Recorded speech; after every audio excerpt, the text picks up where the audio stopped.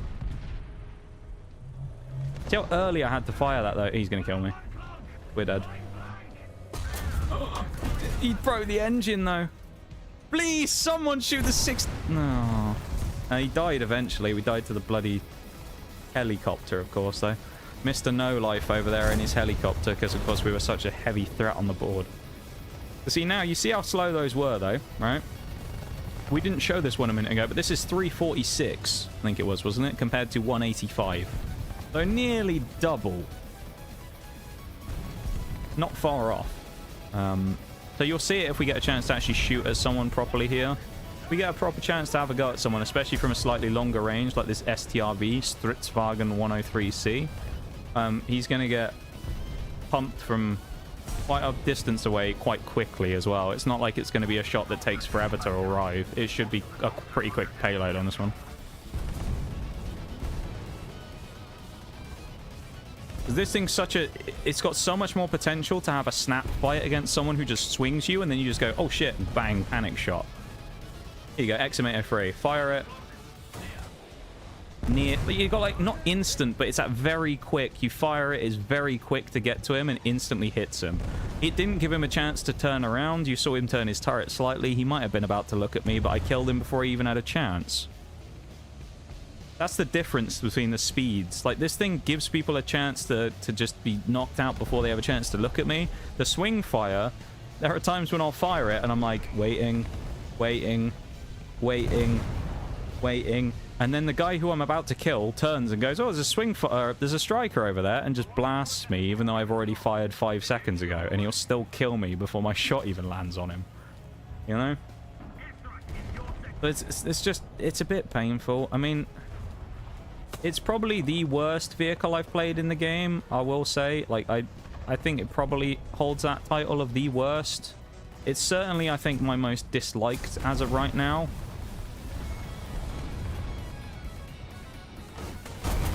Nice. GG, bro.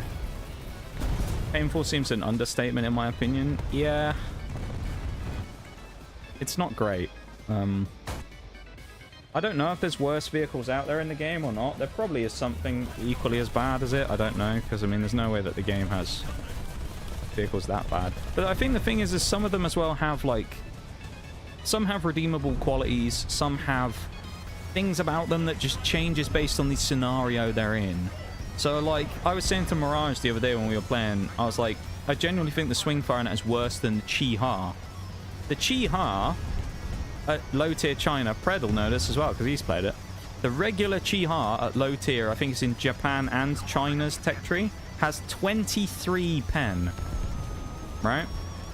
And it comes in... Oh, he was waiting for me. It comes in at something like 1.3. It's a very, very early vehicle in the game. 1.3, something like that. It's really early on. And it has 23 pen. 23 pen, even at that tier... is kind of inadequate to kill a decent amount of people. It's just... It's obnoxiously poor. This is the vehicle. Here you go.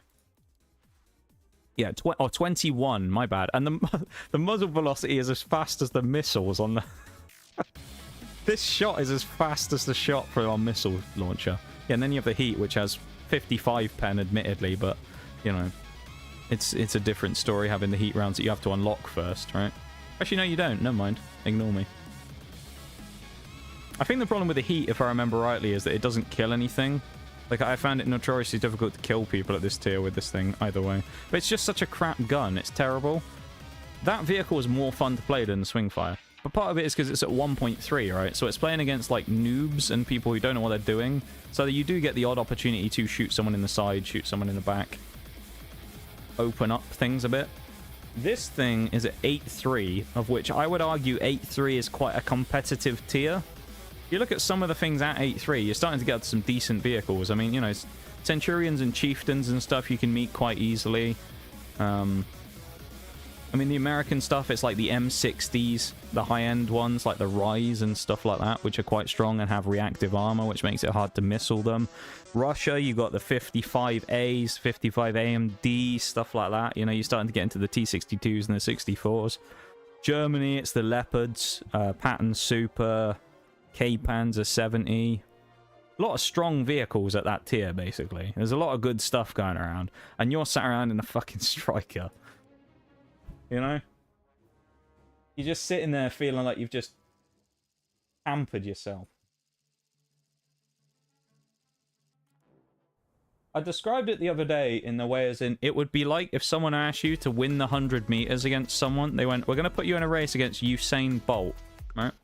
You're going to beat him in the 100 meters. You're going to race him. Hard enough task as it is. And then they go, but what we haven't told you is, as you get out to the start line, you get on the marks, we're going to smash your kneecaps with sledgehammers so you can't run. And then after that, we're actually going to duct tape both of the crippled legs together. And then you've got to try and outrun him. I don't know, I hear the Russian stuff is pretty weak to drones. I actually saw a video about that the other day. It's kind of terrifying, isn't it, to think about the fact that these days in modern war, drones can just knock out vehicles from God knows where. Like, you've just got some guy on a tablet somewhere who's flying a drone and just knocks out a whole tank or armored vehicle or personnel carrier. It's crazy, isn't it? I do not like the look of a Panzer 2000 now. Also, we're on the horrible side of the map here for sniping because it's going to take us about 5 years to land a shot. So we're going to have to hope that everybody we shoot at is essentially blind and or doesn't know we're here. Falcon's going to kill me if I'm not careful. He's already ignited my ammo, so... Brilliant. Good start. Oh, he knocked out my smokes as well on the front, I guess. So he's launched my first set of smokes. The ones on the left there, as you can see, the bugged smoke canisters are still there, even though the model has disappeared. Interesting. We have reloaded as well, even though it says that it's red, so keep that in mind. We can actually fire.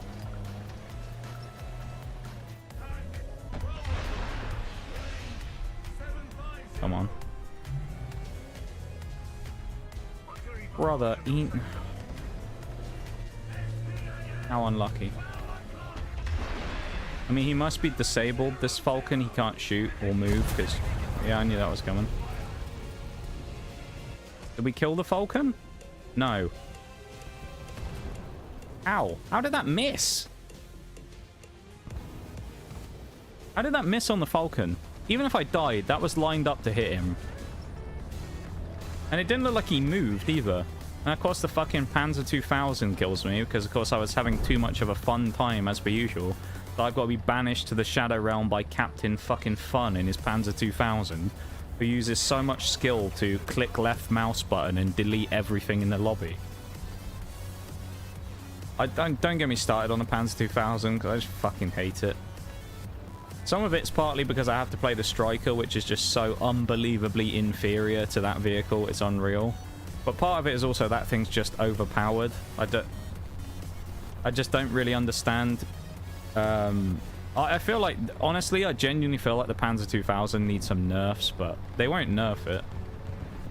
I was talking about this last time. It's an HE spamming TD, right, which are notoriously dangerous on their own, as you've seen from when we played them before, like the Ship Barn, the FE 4005, the M109G, things like that. They're very strong. They don't have to kill you by hitting you. They basically just have to, or by penning you, they have to hit you, and most of the time they'll kill you. Because the HE will overpressure and just kill everybody in your tank or blow up your ammo or whatever. Or sometimes they'll just hit your hatch, it detonates and destroys everything, right? So they don't even necessarily have to aim all that well to kill you 9 times out of 10, because they'll just kill you by contact. Right? And you go, okay, well that's pretty bad, but well at least they've got like long reloads and stuff to counterbalance it though, right? You'd think so, wouldn't you? Panzer 2000 has a 4-second reload. Keep in mind, my reload right now in this Oliphant is about 6 seconds or so, I think, at base. That might even be with the upgraded crew. And that thing can kill you in one shot while hitting you pretty much in your armor. Doesn't really matter all that much where. With an HE shot. And then it can reload another one within 4 seconds.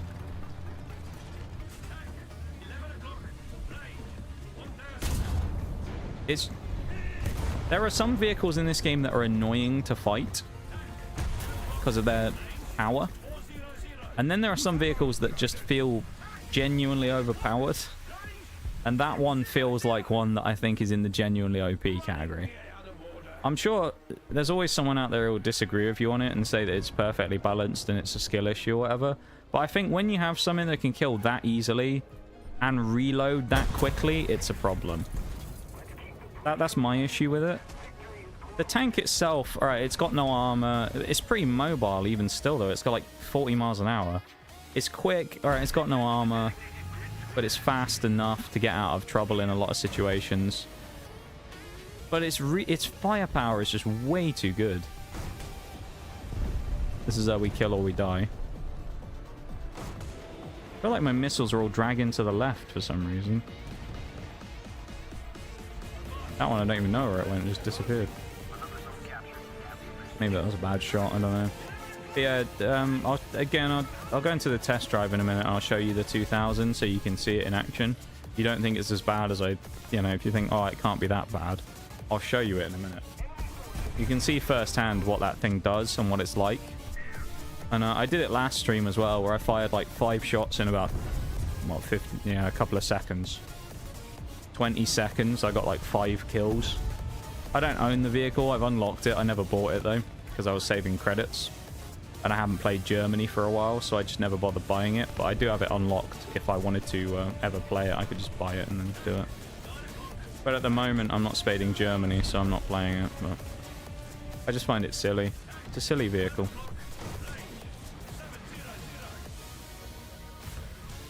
But it's in the game, so you gotta live to get around it, right? Not a lot you can do. Unsporting behavior playing it, though. Haha. I wonder if that guy would have thought it was unsporting behavior to play the Panzer 2000. We'll never know what that guy's opinion is on whether he thinks that the Panzer 2000 is unsporting because he's banned, but would have been interesting to know, you know? If you don't know what I'm talking about, then last stream we had an interesting conversation with someone who came in on YouTube. We were talking about a video I'd seen where someone disguised their tank in realistic to look like an enemy vehicle. So it was like a M24 Chaffee or something, and they were playing like Japan versus America. Something like that. Or China versus America, one of those types of ones.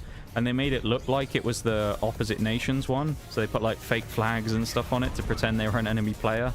And then they went and sat behind the enemies for a few minutes, didn't do anything. And then eventually they ended up killing a bunch of them. And I was talking about it in stream and we were laughing about it and saying, haha, funny. And this guy on YouTube came in and said, oh, really unsporting behavior, though.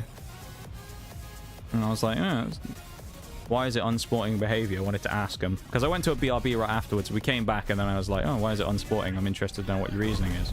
Knowing that they wouldn't answer because, you know, of course, when it comes to situations like that, anyone who just joins a stream, this is just generally what happens, and an ad break happens, if they aren't like a hardcore regular, they'll just leave, and that's what happened. They just left and then came back about 3 hours later, something like that. And I said like, oh, I was going to ask you earlier, but you left. Why do you think it's unsporting for someone to have fun by pretending to be an enemy player and shooting the other team in the back? And he basically just rambled for about, I don't know, 10 minutes. About, I don't really know what, to be honest. It was just really incoherent. It's not even like arguments. I don't even know what the guy was saying half the time. He was just going on about like random shit and saying, oh, it's unsporting behavior to do it. And telling me that my definition of sportsmanship and his was very different. Because I didn't think it was unsporting to play the game. So I kind of respectfully disagreed with the guy. And then I mentioned the fact that I used to play sports and that, you know, when it comes to sports, one of the things, you know, sportsmanship is a big part of it. And that I used my definition of sportsmanship based on that. About things that you do and don't do on a sports field, you know, that's considered bad, in bad faith or cheating, whatever. You don't do that. And the guy then had the revelation. He came out and he said that he played the same sport that I used to play, right, which is rugby. And I said, okay, well, you know, like, what's your sort of definition of sportsmanship then? And this is no joke what he said, word for word. He said, he said sportsmanship is not crippling your opponent and sending them to hospital when you have the opportunity to do it and get away with it. The first part of that was word for word. The second part, it was something along the lines of when you can get away with it. I don't remember exactly how he worded it, but it was not crippling someone and sending them to hospital when you have the opportunity and can get away with it. Something like that. But the first part about not crippling someone and sending them to hospital was his first, like, thought. That's sportsmanship. Not breaking someone's leg when you have the chance to. So obviously I replied to him and said, that's not sportsmanship, that's just called being a person, a decent human. You don't go onto a sports field to go, I'm gonna go and fucking break some legs today, boys. Let's fucking snap some femurs. Come on, let's have a go. Fucking let's go. And I think if you think that way, you shouldn't be playing sports. You should be in a fucking psych ward. But that was what the guy said. You can't go back and see it in the YouTube chat, sadly, because for whatever reason, I don't know why, but the YouTube doesn't seem to record the live chat, even though I have it as a thing. You wouldn't have been able to see it in the end anyway, but you could have if you'd gone back, because I ended up banning him, so you can't see him on the channel anymore, but I wanted to go back and, like, screenshot the conversation just to remind myself of it in the future, but what an absolute psycho, man. And then he started getting, like, really weirdly insecure about stuff, where he said about that, and I disagreed with him, and there's a big division in the game between, like, almost like you, kind of the more defensive-oriented players and the more attacking-oriented players. It's called the forwards and the backs. The backs are kind of like the people who score a lot more of the points. They do a lot of kicking, generally faster, do a lot more of the attacking stuff. Then you've got the forwards, who are the people who do kind of a lot more of the tackles and kind of like the hard, you know, contact, right? And he can't remember exactly what he said, but he was just like, you must be one of them pussy backs, then, innit? And I was like, no, not that, mate. No, not one of those. I was in the forwards. And then he was just like, oh, I bet you one of those fucking short ones, weren't you? And I'm just like, no, I'm 6'2", mate. Not that either. And then he just had this weird, like, power flex moment where he goes, yeah, well, I'm 6'4". And I'm just like, all right, like, okay, good for you. I don't, like, what? All right, you're successfully taller than someone. Good for you, mate. I don't fucking care. Like, what? And then he just randomly started, like, rambling to himself. And he started being like, yeah, I thought we had a problem. And I was just like, okay. And he just said something afterwards where he's like, yeah, glad to get that off your chest, aren't you? And I was just like, what?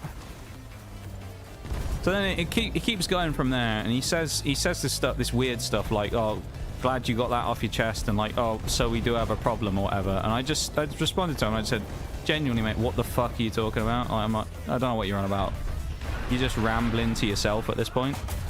No one's like, we're not engaging in a conversation anymore. You're literally just sit there just being like, yeah, well, I'm saying this shit.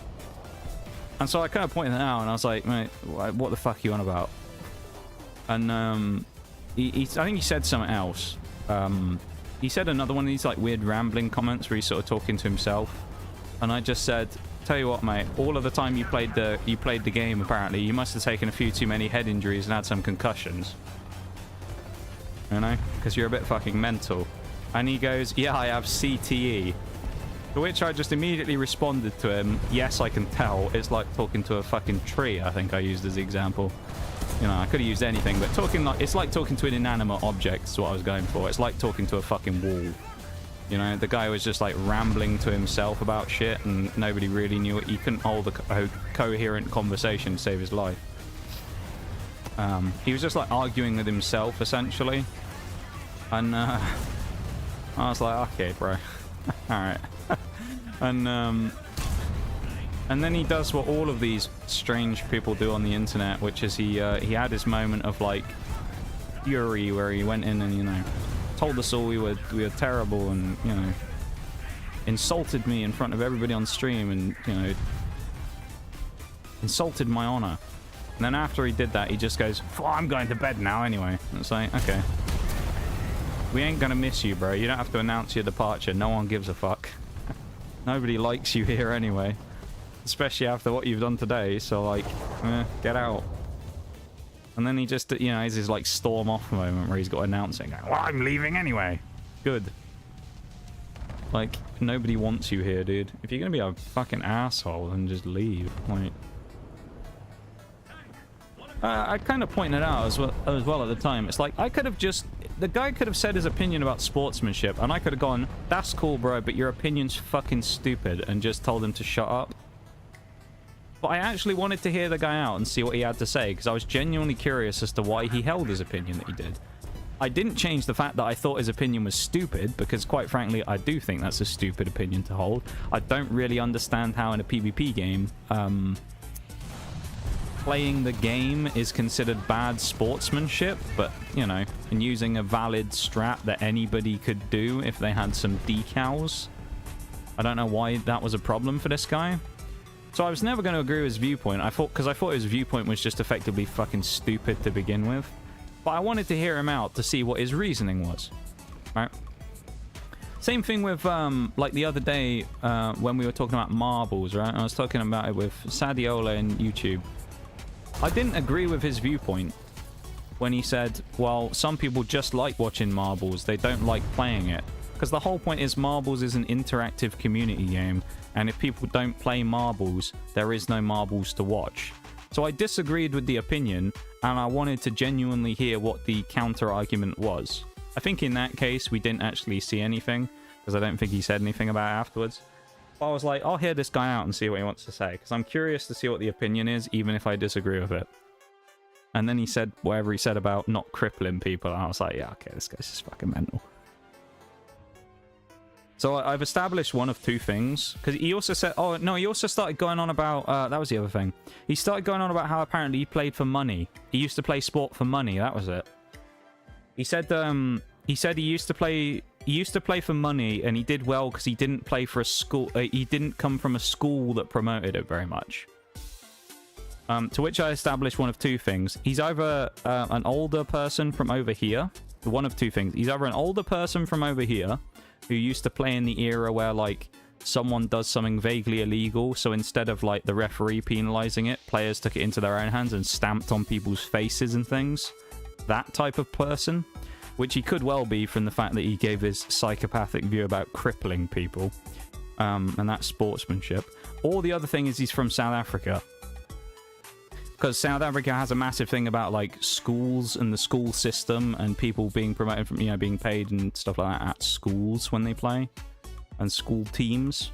And everybody knows when it comes to nations that play the game, probably the most sort of thuggish nation, if you want to say that, is generally South Africa.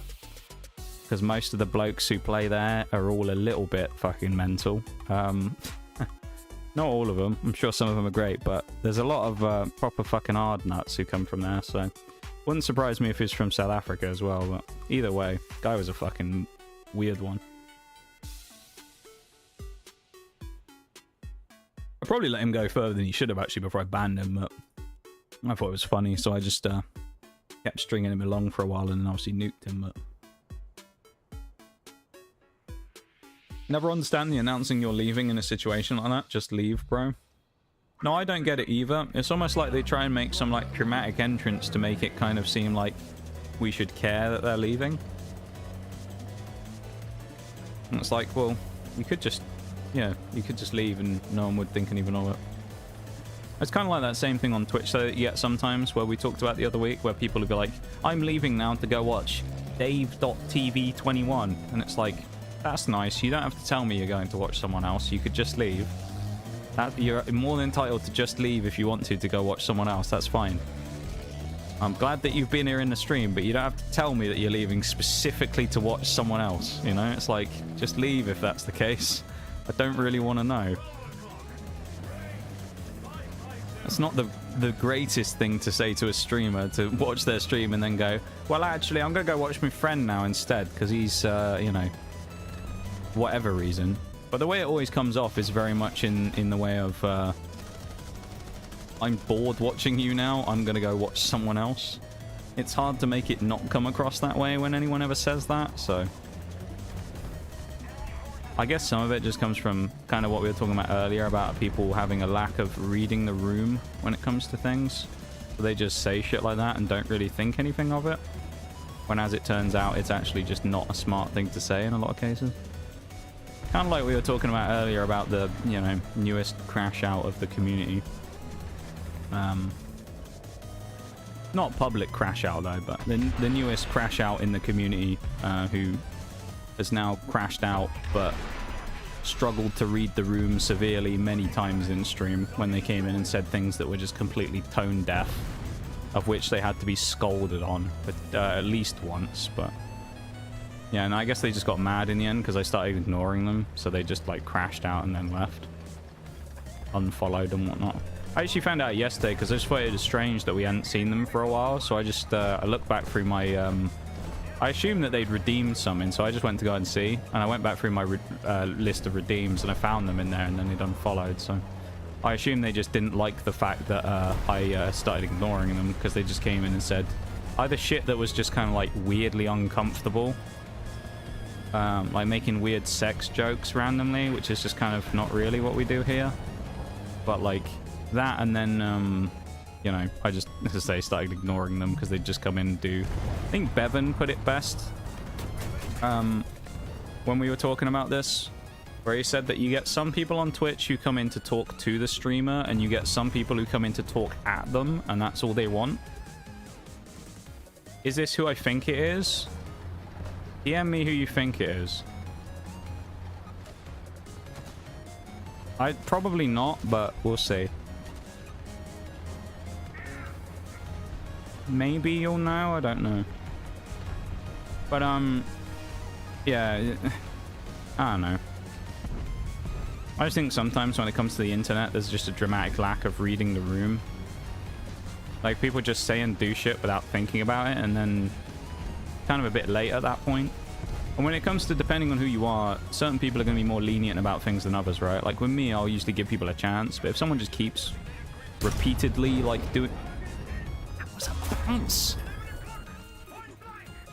If people keep repeatedly like pushing the boundaries, then of course eventually they're just going to end up getting caught by something. So send me a message to you. Oh no, not them, no. I'll reply in a minute if I die, and I'll tell you who it was.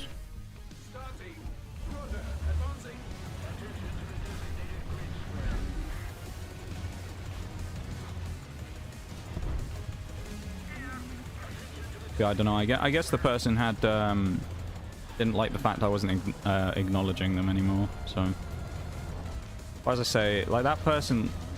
The thing is, right, it comes from a lot of the stuff I was saying about people not reading the room, but there's also this strange thing that goes on as well, which used to happen particularly with this one individual, which is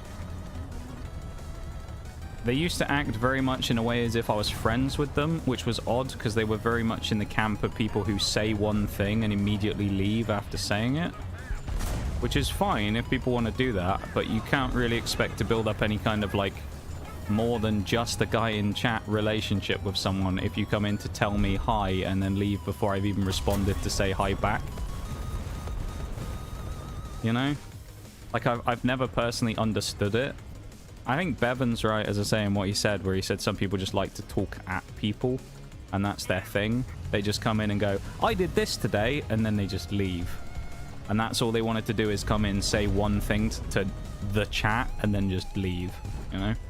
But at the same time, it's like, I'm not going to become, like, friends with you if you do that, because I don't know you still. It's almost like weird parasocial, I guess, in a way. Because it's like, I don't know you just because you say hi to me in stream. Like, I don't know half of you here, right?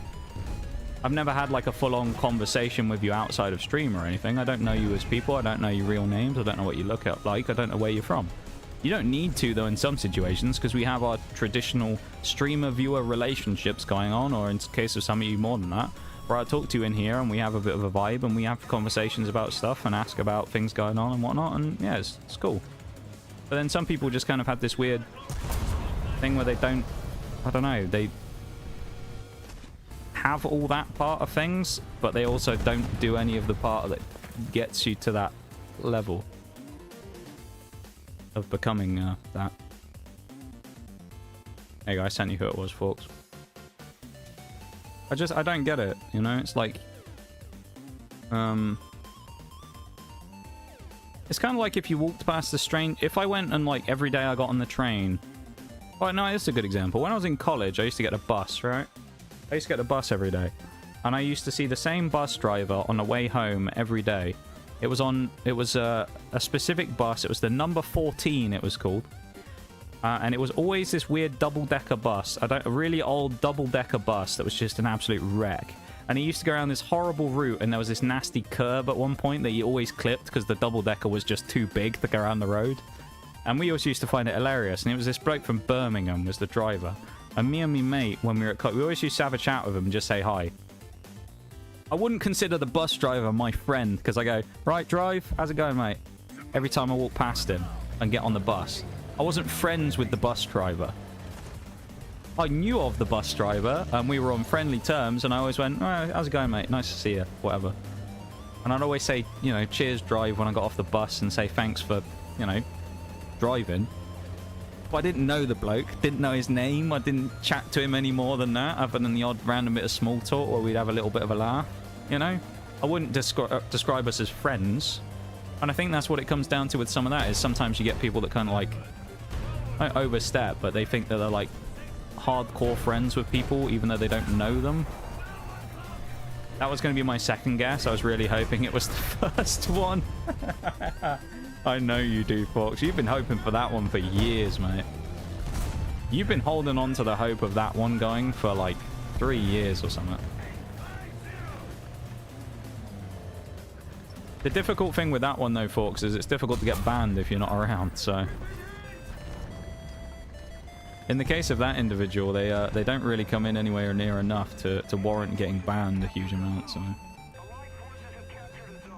They really misjudged the parasocial relationship. Yeah, to some degree. Like, I mean, I'm not going to name the person on stream, but, like, they added me on, like, Steam and stuff like that. The weird thing was, I mentioned this earlier, they added me on Steam, but their profile was privated, so not even anyone who was friends could see them anyway. I always thought it was kind of strange. So... I don't know, but they like added me on stuff like that, and I don't think I can't remember if they think they may have tried friending me on Discord. I don't remember.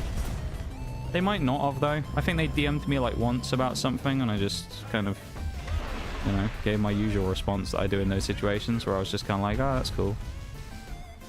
I wasn't really. Look how long that took to arrive. Oh my lord! Look how long that shot took to hit that guy. We went about 5 years for that. Someone please kill him and get me an assist. Please. Okay, we got 80 XP from an assist. Can't remember seeing them in the past year, to be honest. I've seen them... That person you're talking about, Fox, I've seen twice. They came in once during Skyrim. Which is kind of crazy when you... Oh, fucking hell, dude. Boring. When you think Skyrim was, like, pre-Christmas... That's what I didn't realize until the other day. We started playing Starfield in January. It's now September, nearly October. We played Skyrim in, like, September last year, August last year, through to Christmas. So Skyrim, which doesn't feel like that long ago, was over a year ago now from when we started. Crazy. But they came in once during Skyrim, I remember. And I think they've come in... Okay, nice shot. I think I remember them coming in once since then. I don't know what I was playing, I'll be honest. I think it may have been Oblivion, but...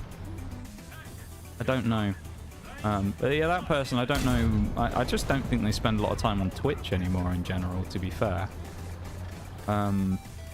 They just... I don't know, I don't see them around anywhere. I mean, admittedly, I don't really go anywhere where I would probably see them anymore either, right? There's a lot of the communities where they used to hang out. I just don't really spend my time anymore. For one reason or another, so... Go forward a tiny bit, Conqueror.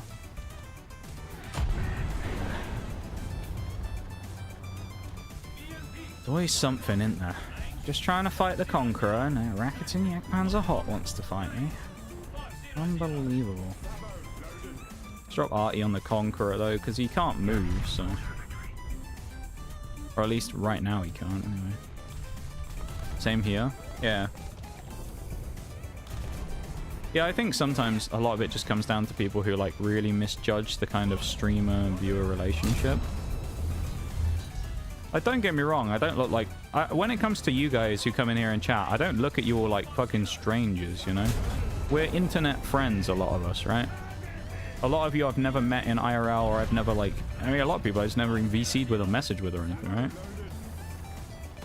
I don't view you as, like, strangers. But also, at the same time, we don't have this kind of, like... super complex relationship where a lot of us are, like, super, super close, you know? Like, I have my close friends and whatnot, but there's just not that many of them. So... I don't know. I think sometimes people just don't. Some of it maybe is because of like the internet age we live in, where a lot of that stuff is just actually hit me the norm these days, where the norm is more having lots of online friends, and people don't necessarily understand sometimes that just because you say hi to someone online doesn't mean that you're best friends with them. And again, when I say that, I'm not referring to any of you here in stream, right? Because the fact that a lot of you are here right now and you're probably listening to this means that you're here enough in stream to actually talk to me every now and again, whether that be in the stream or whatever. So you're not classified in any of these groups, just to point that out. All right, I'm not going to look at like users in chat and find out who's here or anything, but I just know generally pretty much everyone who's going to be here is of sound mind and isn't going to go into one of those situations of assuming that I'm best friends with them just randomly out of nowhere when I never talk to them, you know.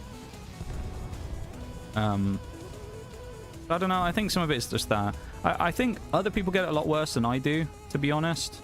I'm sure there are loads of people out there who get it way worse than I do. I mean, I know female streamers complain about parasocial people a lot, which I can understand.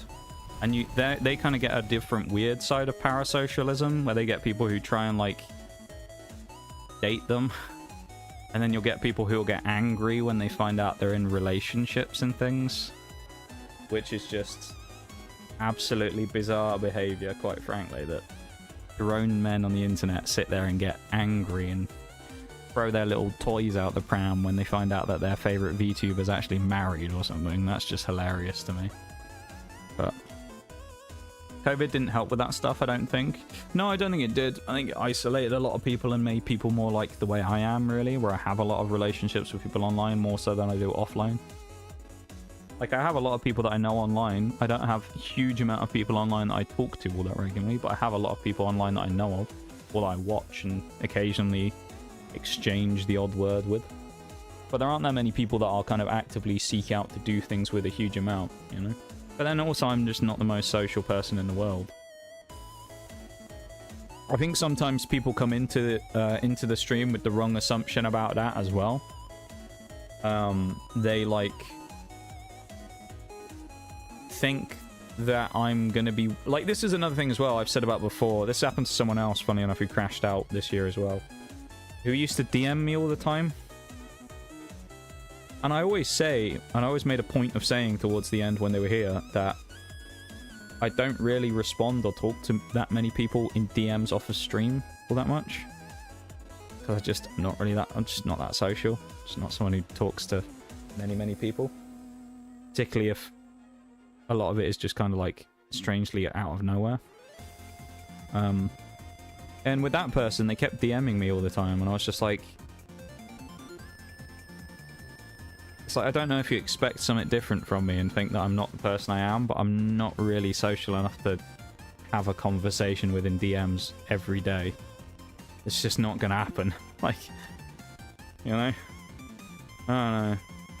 I think sometimes it's probably like people end up misjudging things, and in my case probably misjudge me and think that I'm like some social fucking person who loves having a chat with people just because I'm a streamer, but it's not the case. 9 times out of 10, I just hate talking to people. I get my socializing done out on stream, and then that's, you know, about as far as I go. You're my friend now, we're having soft tacos later. I mean, if you're offering me food, Bruce, that's a different story. That's a different story now. You're moving into more than friend territory there. You know, you're in, like, good friend territory. Offering me food, you gotta be careful doing that, you know? You won't be able to get rid of me if you're not careful. Jazz music stops. You aren't my friend when I instantly joined and talked. Shocked Pikachu face. Yeah, I know, right? But I think we meme about it, but I think some people genuinely feel like that. I think there are people out there who genuinely feel that way. They join the stream and they're like, hi, buddy. And it's like, who the fuck are you? Or you'll get people that'll be like offended when you don't remember them. That's the other thing. Guy comes in and says hi and then is left for 6 months. And he like literally there was one that did this where he said hi, and that was all he said. Followed, left for 6 months. This was during Skyrim. Came back, and then he's just like, do you remember me? I don't fucking know. No? You said hi. There's a decent amount of people that say hi to me during any 1 week. I'm probably not going to remember you from 6 months ago, bruv. Like, did we have a meaningful interaction that I might remember for a reason? Did something strange happen in the stream that might make me remember the people that were there at the time? No. I'm not going to remember you then, unfortunately. Like, that's just the way it is. Even me, who doesn't get, like, astronomical amounts of traffic into the stream, I still don't remember literally every person that's ever come in. Least of all someone who's just said the word hi and then left. You know? I don't know. Sometimes I sit here and I'm like, am I just, like, a salty asshole these days when it comes to this? And then I realize, no, I'm not. I actually just kind of... I'm a normal person, I think. I like to think I'm just a relatively normal person who has some fairly minor level of boundaries. We're also waiting for the BRB because it's like 2 minutes away, and I knew that there wasn't enough time for a match, so... Definitely we have not done as well in this section, this last hour. We've only done like 3% or something. We've struggled a bit here. But look, we only have 25k left, guys. We're actually getting so close. You know what we should do? Let's do some recycling. Let's get rid of unstoppable wager. Let's get rid of 8. Let's recycle and see if we can get anything good. Can we get an XP booster? Let's get 5. None of those are XP boosters. Let's immediately recycle these back in. And let's get another 5. Well, we'll get 6 in this case. We got 31. Okay, we'll take that. A 15% booster ain't bad. We'll chuck that back in and recycle. So a 15% for 10 games. Yeah. And now we have backups for Britain. That's good. That means we get 2 striker games now. We can play the striker twice for a match and get 15% XP boost on top of it. Cool. Guys, that means we might even get like 200 XP with a 15% booster now. It's crazy. Think of the XP gains. Oh no, I don't know. It's gonna be wild. Sometimes I kind of wonder about the internet. With some of the things that happen, some of the interactions I see and hear and whatnot. I find it kind of wild. A lot of it just doesn't make sense, I think, to me. Maybe just things have moved on since the days of me joining the internet, but... some stuff's just fucking weird these days. I see some weird things out there. But... a lot of you guys who are here are pretty normal by most yardsticks, so you're alright. Don't worry. You'd probably know if I thought you were that much of a weirdo. Put it that way. So, either way. Don't think too hard about it. We're going to go to BRB. I'm going to change screens, go to the BRB, and then we'll come back in a few minutes. So, BRB everyone, back in a few, and then we'll carry on. Okay? I'll see you in a few minutes.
And we're back.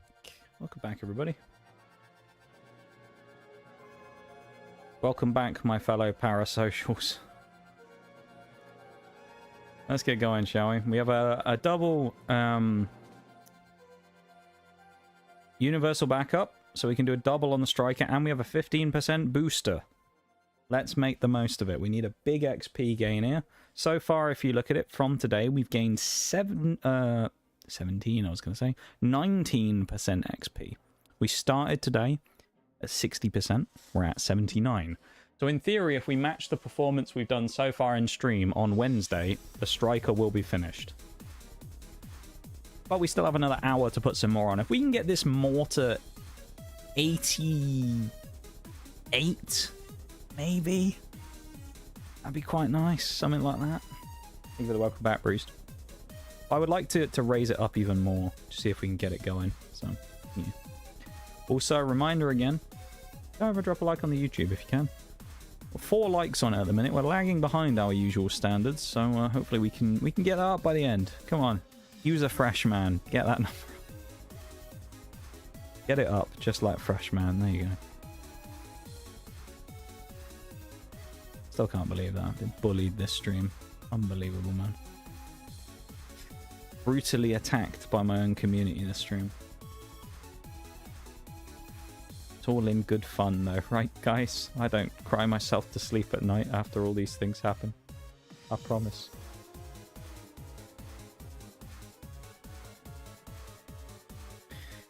Ooh, actually, Attica's one of those maps which seems like it'll be good for this thing and then turns into absolute shite when we start playing usually. You never know though, I'm optimistic maybe we can make something work. It's a good map to get for the striker for the purposes of boosting XP. It's kind of just a question of like, that being said, will we actually be able to make anything of it? We'll see. Best case scenario, load of people go to the spot on the left here, not many people go to the spot on the right, and they all focus on these people, completely ignore me and let me go pew and fire my little missiles off and not get shot to pieces. Although this K-Panzer 70 is already angling towards where I want to go. No, he isn't. He's turned. Nice. Okay, we're going to go to the side spot. Let's fucking zoom in, man. We're doing 40 mile an hour. This thing apparently can do 54, it said in the garage, I think. I don't think we've ever done 54 with it, but... Ooh, Lux A2 has gone over the top, which is good. Might mean that people are going to be paying attention to the looks, not to me. Don't think that M47's looking at me. I'll always run back, because...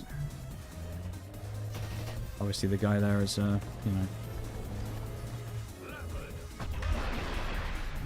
That's not worth holding on to. We'll die to someone on the left if we're not careful. Ugh. Not the best start in the world. I was hoping for a little more.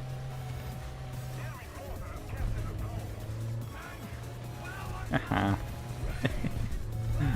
I could see P over there as well.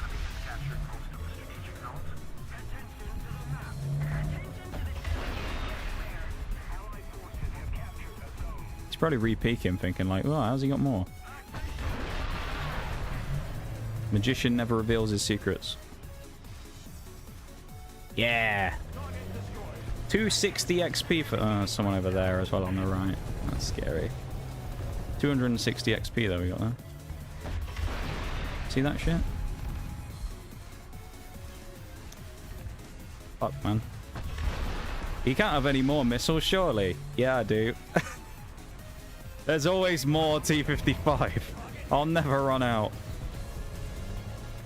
There's always more missiles. I don't necessarily know why this Falcon is here. I don't think that's the best thing to do. Thanks, Falcon. Really fucking helpful of you. Brilliant. I died because I got detonated by his ammo blowing up. For fuck's sake. Oh, dude. We die completely in cover for free because the Falcon gets blown up and it fucking kills me too. Incredible.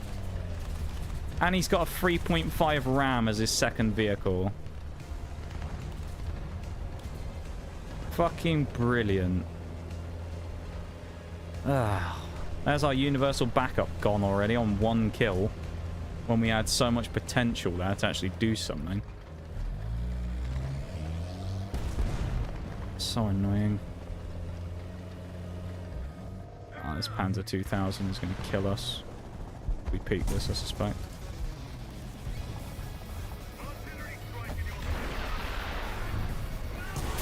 Oh, no, GG. Oh, he's so good. Oh, I was going to show off the Panzer 2000, wasn't I? There goes our booster, guys. Or at least our booster with the universal backup. We made such great use of it. I love it. That was so much fun. Really enjoyed the way I died when not even getting hit myself. That was so good.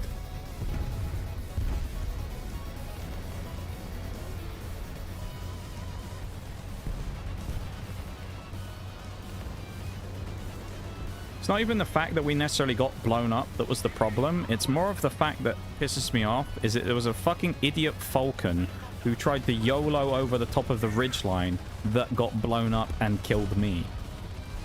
Like, what are you doing? You know?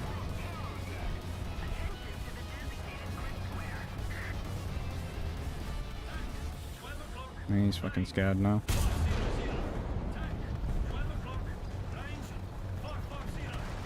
Yeah, that's the frustrating part to me. It isn't dying in itself. I mean, that's annoying, but it's dying the way we did because of the guy in the way we did. Like, dying because of someone else's stupid move like that is really frustrating. Stupidity of War Thunder, yeah. It's fucking annoying.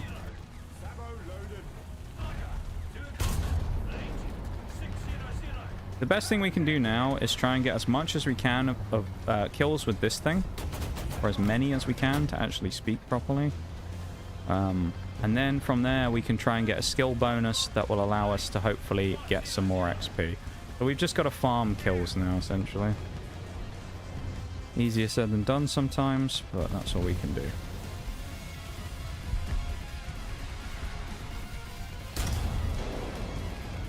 Finally punished the Panzer 2000, even if it was only a tiny tickle. This guy must have been in the back corner for a while as well, because he definitely hasn't driven down there since I've been sat here. At least I don't think he has, because I thought we would have spotted him if he did. I want to try and hash it, but like I don't think we're going to kill the guy with a hash round from here. Hitting him in the top of the roof anyway. Tiger E, nice.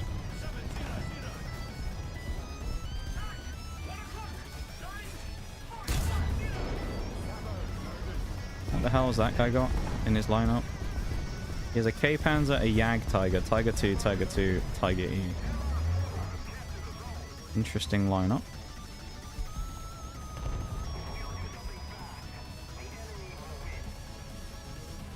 Should have fired them.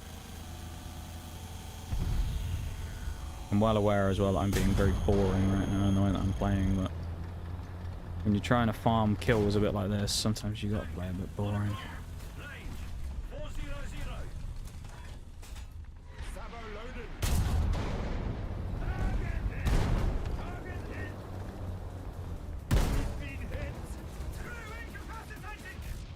Who hit me? That HE from one of the...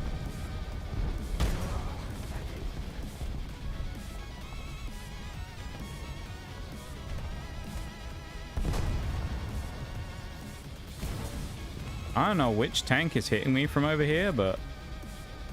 weird.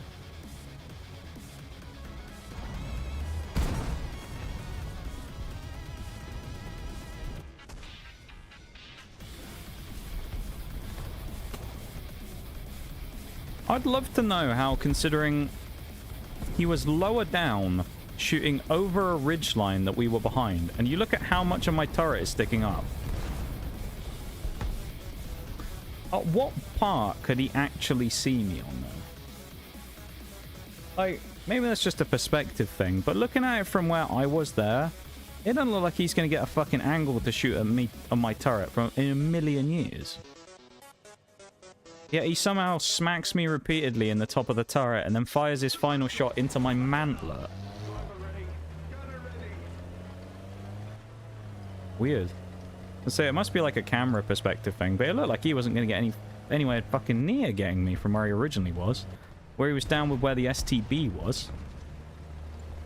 Didn't look like he should have got the shot off anyway, but no, he did. And he killed me with sabos as well, of course. FSDS through the turret front. And then killed part of my crew through the top of the tank as well, which is fun. As we all know, APFSDS is destructive capabilities. There's obviously someone in the corner. So we don't have a backup anymore. That's one thing to keep in mind here. No backup, but what we do have is our heart and soul of playing the striker. So that's not going to account for much, basically.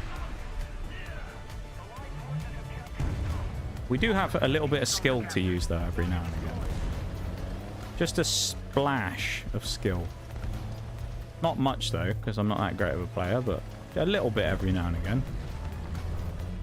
Just a smidgen of a bit of skill. Got to give him the illusion I'm actually a decent player every now and again, right? Hey, Raz, thank you for the hydrate and the spinal. Hope you're doing good, man. Thank you, thank you. Ooh, okay, at what point could we... Two things then. AMX-30's there, that's fine. At what point could we apparently see the ZSU? Because it didn't even show him as being there. It just said AMX-30 and that was it. And also, fucking typical, the second we peek that, we instantly get ganked by the fucking ZSU of all things, who's in the middle of the fucking cap. Ah. I cannot wait to get rid of the striker. We have moments in it every now and again that are vaguely, like, not terrible. I just want to get rid of... I just want to play a vehicle again that just is more fun.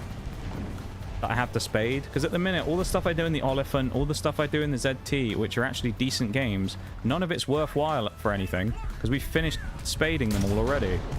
Like now, I'll probably drop, like, I don't know, 6 kills. It's hard to be particularly happy with the game, because none of it's really that relevant in terms of grinding. It's just unlocking the next SPAA, or I think it's the TTD is what we're trying to unlock at the minute. I mean, where did that come from? The tow missile. From the enemy spawn. Okay, then. Doing alright? How's everyone been? I'm glad to hear you're doing alright. Today's been an interesting day. I mean, we're playing the striker for Britain. So, I mean, honestly, by the end of it, if I don't want to physically crush my head against the wall and splatter my brain matter all over it by smacking it repeatedly incredibly hard, which is admittedly what it's like playing the Swingfire. The striker even. That's the experience of playing this thing at the moment. So, as good as you can be, I guess, when you're playing a vehicle like that. Admittedly, it hasn't been quite as brutal today as it has been on other days, but it certainly hasn't been fun playing this thing like... How did neither of those kill? Oh. I mean, the strike is just fucking terrible, so it's like, it's hard to have fun while playing it, really. The games, though, we have had a few games where we've done well without it, but... Yeah, it's just annoying. I just don't like playing it. It's annoying. The vehicle just sucks. Thankfully, though, we're like 2 and a bit upgrades away from finishing it, or 1 and a bit upgrades away from finishing its grind, so we're not that far away in the grand scheme of things from being done with it.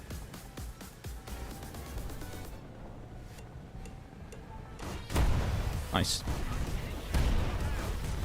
Sure, we got 3. Thought we could sneak one through, but bit much for us there, wasn't it?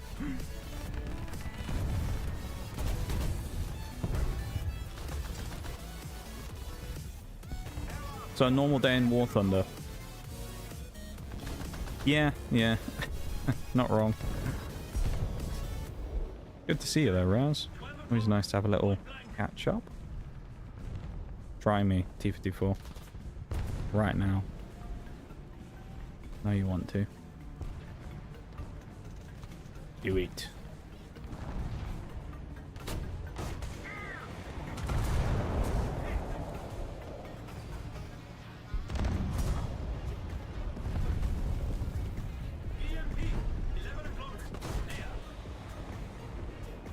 You lucky boy. Not so lucky now, are you? The amount of people that underestimate this ZT3 by not realizing that the 3 means 3 missiles.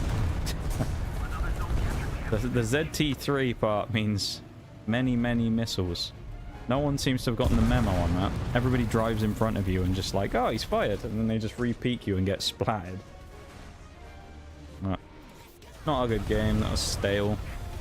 Fucking boring, that one. I mean, what do we get? 3 kills? 3 kills, 2 assists. I mean, it's a skill bonus, so we get a little more for the striker, but meh. Wasn't a fun game. Wasn't a fun game. Didn't give us any memorable moments or anything. Although I suppose the only memorable thing here is we're at 8 million credits. Huge. I'll take that. I'll take some millions and millions and millions of credits. As we're going to have to spend a decent amount soon anyway, because we have to buy 2 87s. Oh, 1 actually. We have to buy the ZA35 SPAA. Then in China, though, in fairness, I've got to buy some stuff, because yesterday I bought the, or the other day I bought the ZT88B. I bought the PTZ89 as well. So that cost me a little bit. This thing I've already owned, because they robbed me of this back when it was at 8.3. Annoyingly. And they up-tiered it for no apparent fucking reason. Yet the ZSU still is at 8.7. Which doesn't make any sense. Glad you're doing alright and still streaming, excluding losing a few brain cells in War Thunder. Yeah. I'm hanging in there, you know. You know how it is.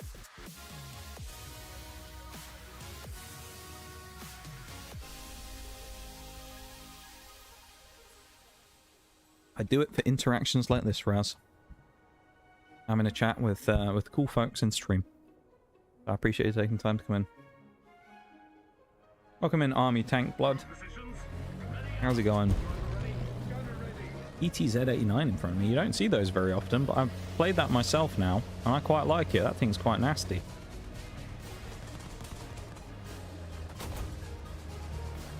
Quite a gnarly vehicle. Leave me alone, T10. Stop shooting me. Please don't ram me. Thank you.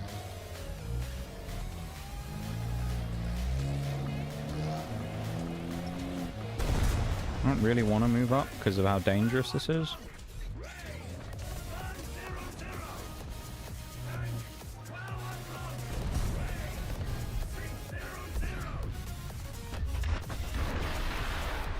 I misclicked and accidentally fired too. There, we're dead. This is how shit the striker is. I fired that about 5 light years early. It still didn't even reach him. He pulls out, stops for 2 seconds, shoots me, and we still haven't reached him with a shot, and he kills me. That's how bad this thing is. Its inability to kill things quickly is just its absolute fucking bane of its existence. If it could at least drop a shell quickly and kill something, it would be somewhat redeemable.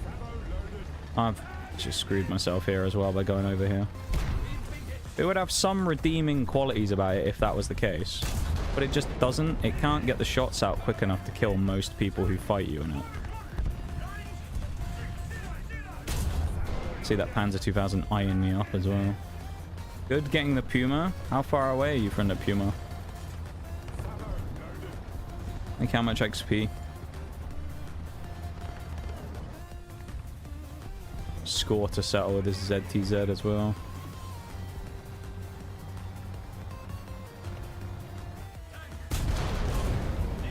Wasn't even paying attention. Whole time I was spotted coming across here and he wasn't even paying attention to me. How rude.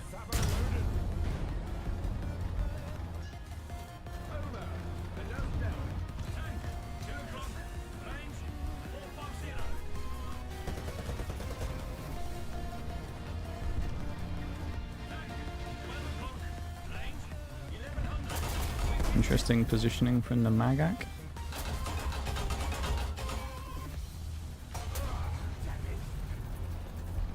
Oh, who just hit me with that second shot? Come up. 84,000. Not too bad then. That's not too much. Certainly pretty doable.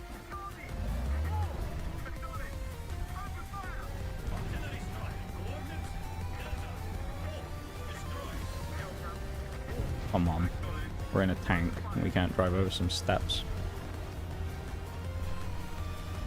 I wonder if we got hit from the other side of the map, actually, when it was earlier. We got shot at.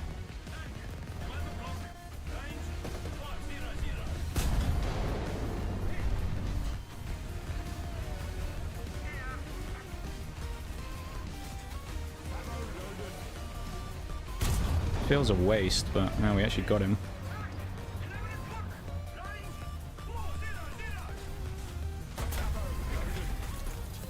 Where's he wasted a shot on that magag?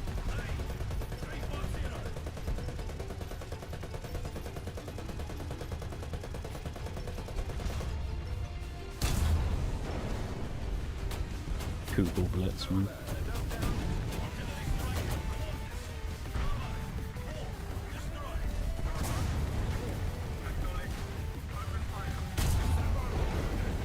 We're in quite a strong spot here now, I look at it.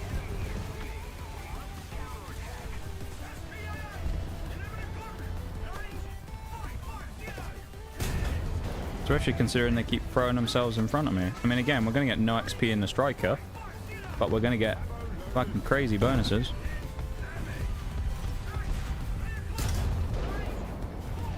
We'll get a nice bonus from the amount of kills we got, but, yeah.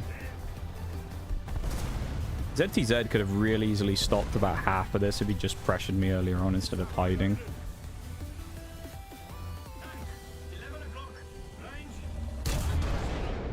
Damn, that was close.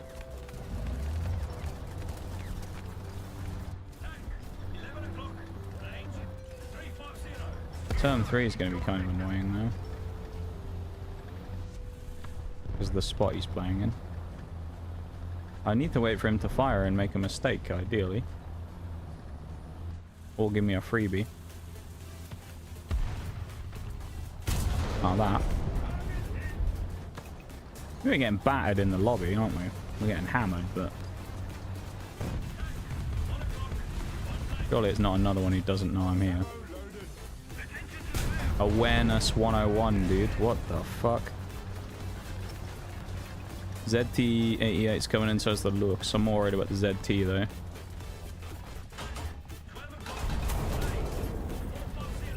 Lux is annoying, but... he also isn't pushing me, which is nice. Again, ZTA or ZTZ, he could do a lot of damage if he just pushed me. Thanks for reminding me, Fox. Right.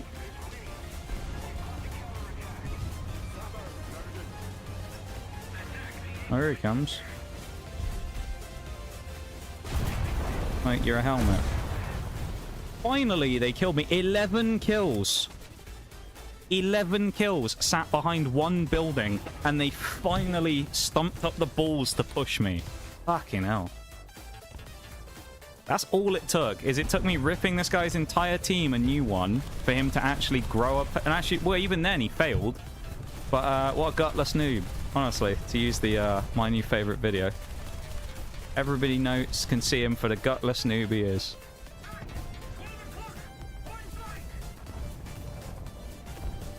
Gutless.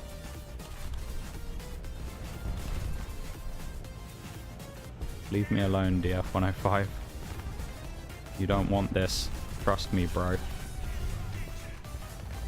Yeah, we put some attack the D points in to try and take away from the pain of what we've just witnessed. He'll repeat this, I think. Although there is a spar about to YOLO me as well.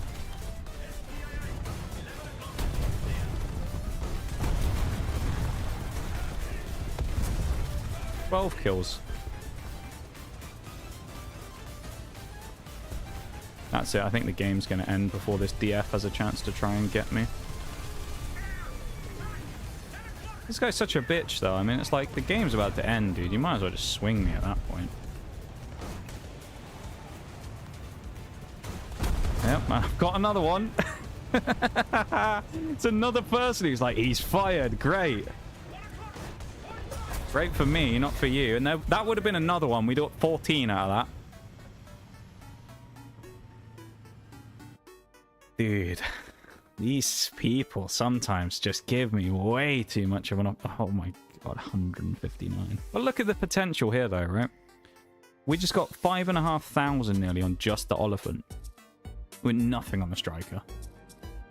It just dropped 7,000 XP and we got 159. Just disgusting. It's just a bad game. It's just... hate this vehicle. What are we on percent now? 81. Just bad. Hate it. Not a bad game, though. Would you say? I'd say that was a fairly decent game.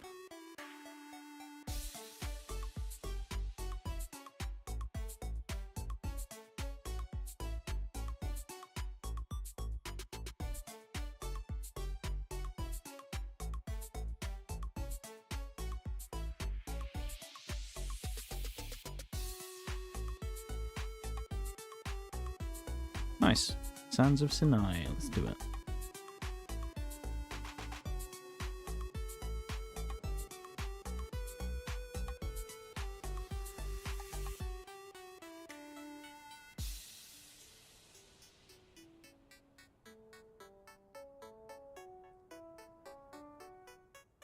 $200k Silver Lions from a 500 booster. Nice. That's a pretty good result. What we love to see.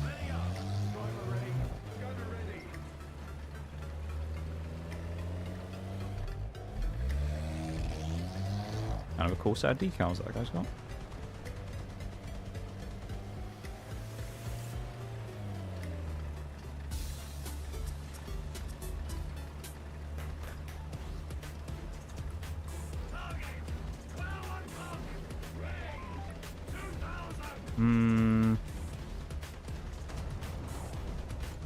I don't know how deep I want to go here on this one. I don't want to go too far up towards the points. Attack the D point indeed.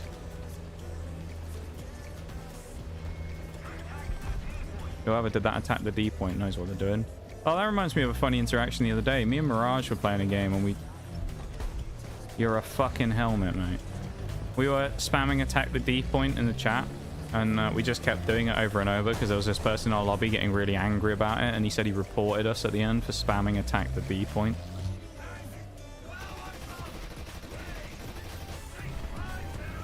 He got properly wound up by it. It was amazing.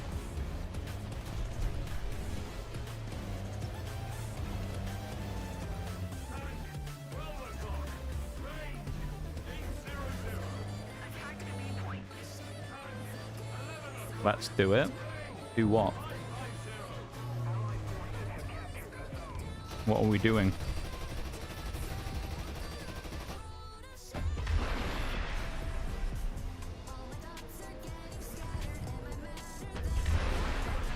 Not helpful there's a 268 there, that's not great.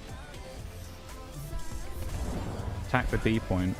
I'd love to if it existed.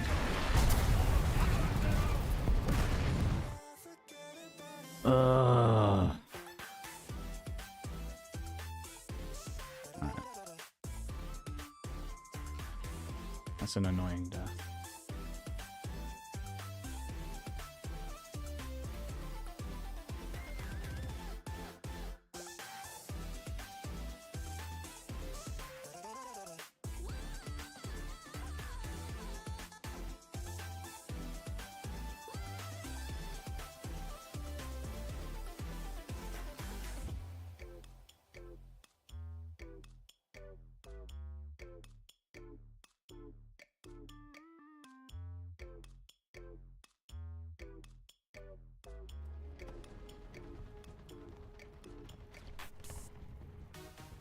Okay.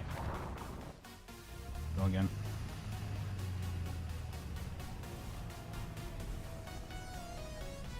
Not a good start this one. Again, I mean, it's the same thing. Maybe we just need to bring the striker out slightly later. I don't know.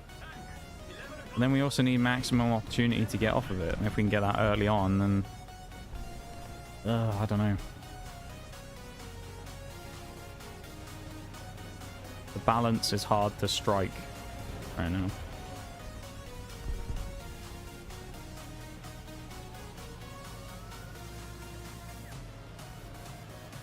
think part of the problem as well is I'm getting overly aggressive because I'm wanting to go get kills in it. So I'm chasing kills rather than letting kills come to me, and I think that's what's causing me grief with that vehicle at the moment.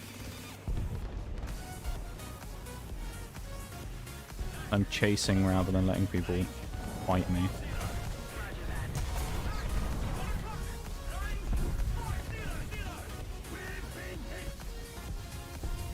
That area down there is a threat. I don't think this T-54 is going to actually go after me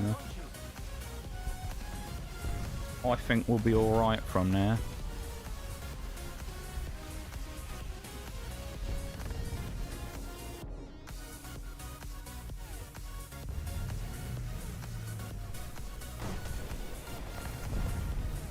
Ooh. I was kind of hoping he'd do the missile thing again where I fired above him and he goes, ah, he's fired. And then he comes after me again, only for me to shoot him a second time.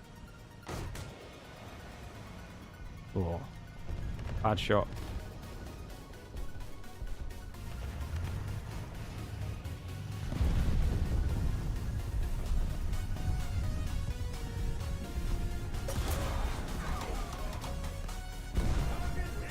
Yes. Yes, question mark. Yes, we're hoping he'll do that, or was gonna do that. I guess he's dead now, so it doesn't matter, but I'm confused. Okay. What? I'm very confused right now.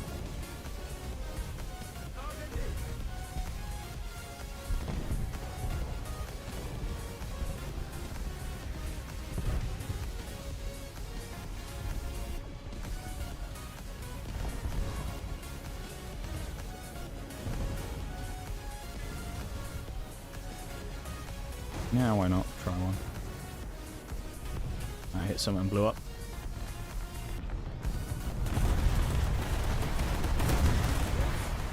Surprised we lived that, considering our luck today in most of those situations. I reload the whole mag now as well. Wrong key. IS-3 with a chance to save us. Will he do it? No, because he randomly stopped. Oof.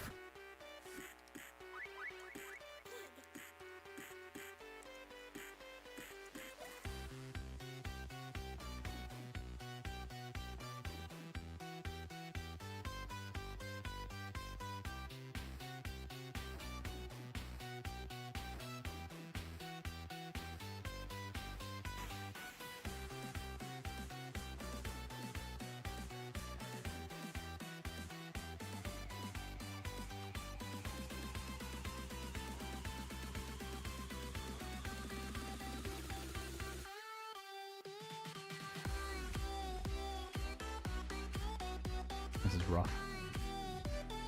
Okay. Go back in the Oliphant. Let's just get rid of this game done. Fucking finish this one out and then get into the Striker again. And then go from there. Speculative. We fired that way too far back. That was a horrible shot.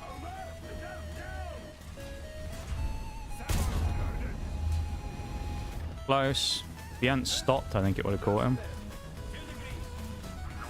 Ah, no, we're firing that. Man, we could have done something, man. We should have killed that light tank. 100% we should have killed him. Oh, it's an XM800T as well. I was trying to figure out what it was. Oh, no, a scimitar. Never mind.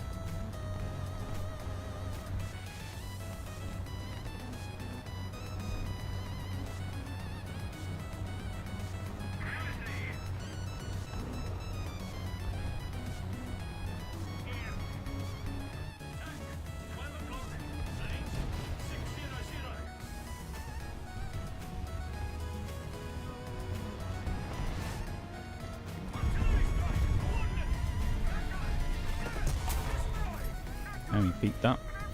What a horrible game. Ugh. Oh, that's weird. We just randomly disconnected midway through the match. That's crazy. Damn, we didn't even play our game. That's wild.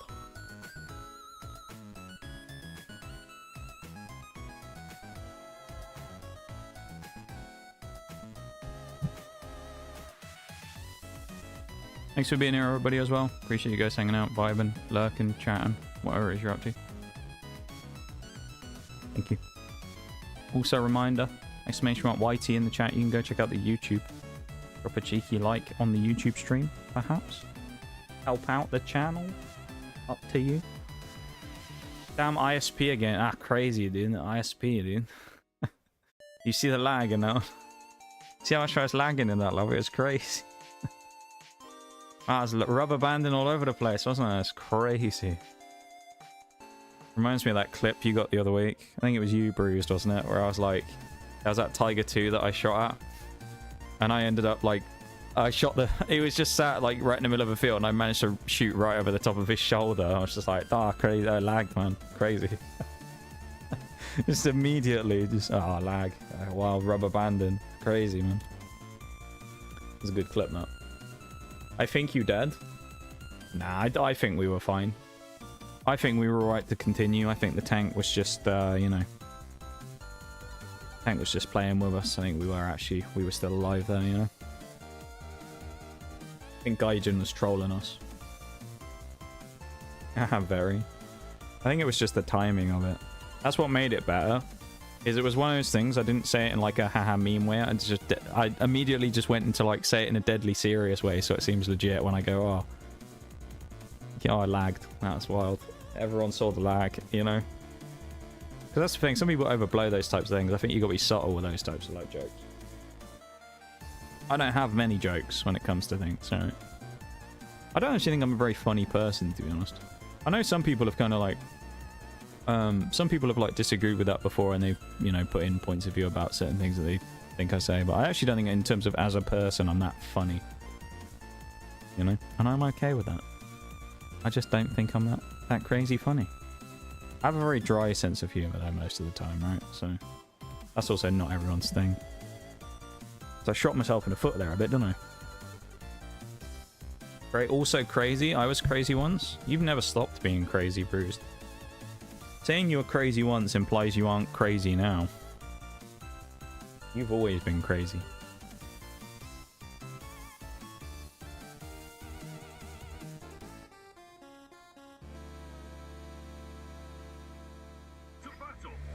Oh shit. Just realised, I think next weekend is the final September weekend when gift subs go on discount. There you go. There's your reminder to everybody to be financially responsible and don't waste your money on bonus gift subs, alright? Don't do it. Here, I mean. Do it in any other channels you want to. I'm not saying don't do stuff for other people. Don't waste your money on gift subs here. Or at least if you're going to wait until next week, I guess. Wait until next weekend when it's cheap. I'm back out in front. Back that big ass up, Pans 2000. Alright. Oh, we clouted him. Oh, man. Fucking scimitar and shit in the middle. Seriously? Bruh. And a K-pound. Oh, God. What a fucking mess. This is gonna be horrible picking this and all that. Ugh. Tiger 2 though, look at him. Bravery of an absolute unit over here. He doesn't care, this Tiger 2. He's just pulled out in the middle of the... He's just pulled out in the middle of the open. He does not care, this guy. I love it. Strong Tiger 2. Damn straight. Yeah. I don't know what we're damn straight about, but damn straight, yeah. I guess we'll... No, Scimitar's kind of coming back. I mean, just fight the K-Panzer, I think.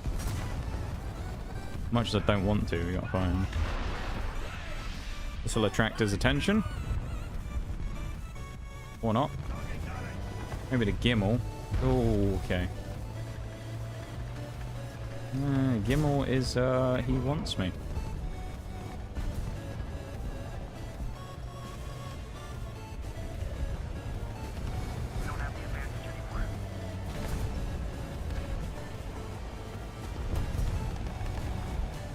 Oh, hi. K-Panzer just fucking YOLO'd it. What an absolute... No, it's a different one. Never mind. What an absolute crazy guy, then. Oh, I'm peeking. Oh, fire a second one. Watch this. You won't see this one coming. Fuck you. Where from? Where? I'd love to know. No way. He fired that from back here. He fired that from back here, landed it here, and proxied me over the top of the rocks. If that isn't the biggest showing of why the Panzer 2000 is fucking bullshit, I don't know what is. Of all the stuff we talked about earlier of blasting people in the face, and it gets a fucking proxy round that he's just hit me at like 1.5 kilometers on, probably, with a one shot. I mean, fuck off. I don't care anymore. I just want to drive out and die now. I just want to get out of this lobby. I actually don't care anymore. I'm tilted from dying to that fucking Panzer 2000. I don't care. I just want to die now. I was going to show you the Panzer 2000, wasn't I? I'll do that in a sec. I'll show you the Panzer 2000 to show you how fucking silly it is, just so you know. Just so you all have a good grasp, you know. The funny Welsh guy? You want to know a fun fact? Pancakes. Not actually Welsh.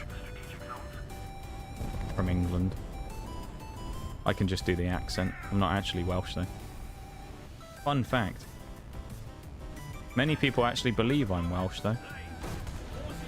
There was a time a long while ago where there was someone who... oh, damn, we died. Who, a long time ago, ended up doing some stuff and kind of got excommunicated from a bunch of places. They used to have, like, a custom shout-out for me when I came into their stream, and it said that I was Welsh. And I had to point out to them at one point that no, I wasn't actually from Wales. How am I? It's going okay. I mean, I'm playing the Striker, so I mean, how good can you be when you play that thing? You know, this is the Panzer 2000. To anyone who hasn't seen it before, with its solar panels, as I like to call them, on the top. This is the vehicle that we died to a minute ago. I can't show you the proxies because I don't have access to them, but remember what I said about the reload earlier. And we've reloaded.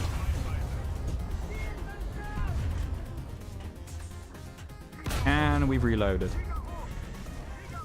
This one's a heavy tank, remember? This is a T10. Let's see if he holds up any better, shall we? We actually missed. I flicked my mouse last second then. Let's shoot him in the front of the turret in his strongest armor and see what happens. Oh, look. He died. What is this? This is like a kilometer away, isn't it? No, 1.2.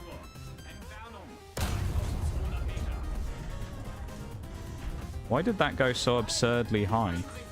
What?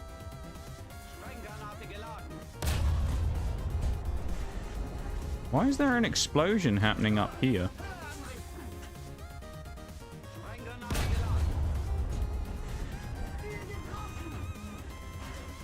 That would probably be on the money. Oh, damn, he actually lived. I'm surprised. See, look at this, though. There you go. Look at the reload. That's the problem I have with it. And you go, oh, shoot him in the turret front. Bang, dead. Overpressures. It's like overpressures and just fucking detonating shit on people constantly. That's the Panzer 2000, and I'm playing the Striker. That's the level of killing power we're dealing with at lower tier, because the Panzer 2000 is 8-0. We, remember? We in the Strike, we're 8-3. In what universe is this an 8-3? Oh, it's so bad. Oh, we are 22, that's 82%. I mean, at least we're closer than we were at the start of the day to finishing it. This is like one more stream and we get rid of this thing. Oh, So that's the Panzer 2000. And if you're wondering how does it do it, I shall show you. No. It has high explosive rounds. That's how it does it. It doesn't pen any of the shots it landed. It has high explosive shells, which are like 155mm caliber. And so essentially hitting most things are just going to nuke them. Pretty strong. Actually, I'm going to try playing really aggressively here because I think it could work in the Striker. I want to get into this bowl. Not alleged bowl. A bowl in the ground.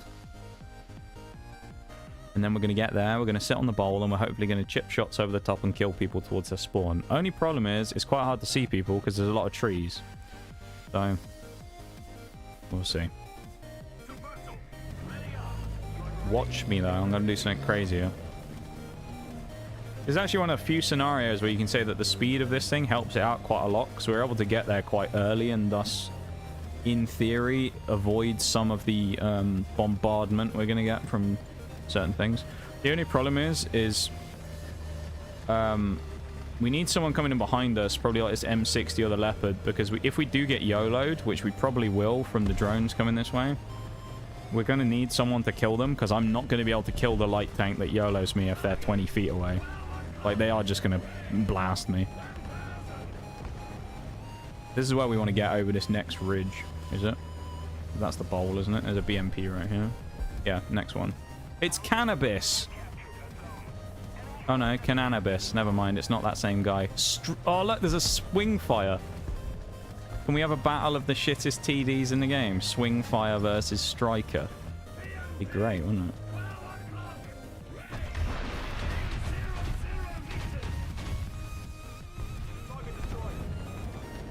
GG, thanks for playing, buddy. Let's see if we can kill the swing fire, shall we? Oh, hello.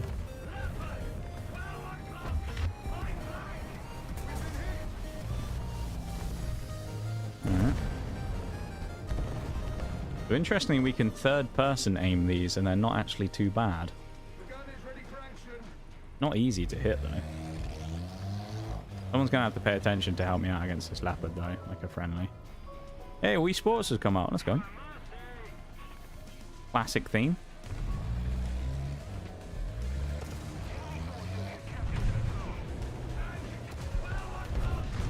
And this guy in a Leopard's going to be really annoying, I really know it.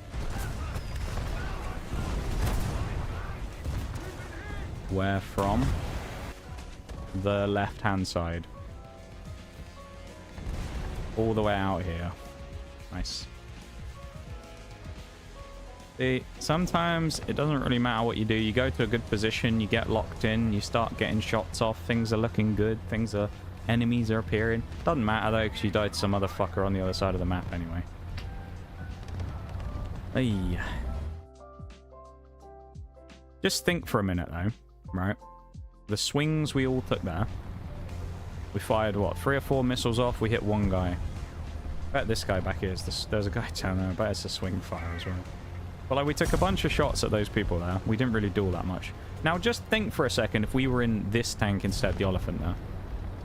We're probably picking up way more kills there. Leopard dies 100%. We probably killed the swing fire as well if he, at the start when we had a shot at him.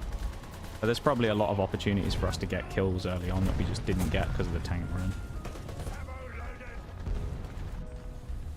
I don't know if the Leopard's silly enough to peek this. I'm going to say he is because he's in a Leopard. Yep, he's blind.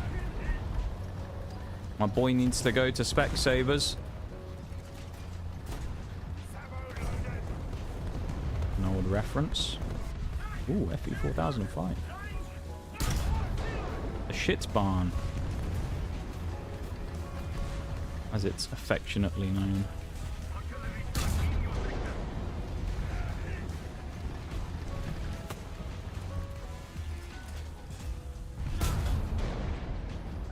On fire. I'm kind of concerned about the Leopard, so... Oh, brilliant.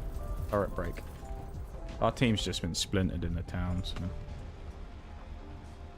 Bad game sense from me, probably. I probably shouldn't have pushed up as aggressively. If I'd stayed back behind the next ridge line, I'd have been absolutely fine. But because I pushed up, I've now put myself in harm's way, and I'll probably get killed by the Panzer 2000 behind me. I'm turning away, STLB, I promise.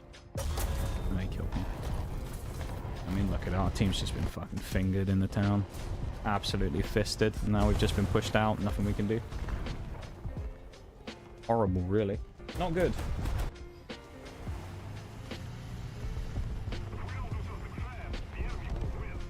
It's so disappointing when you get a game like this.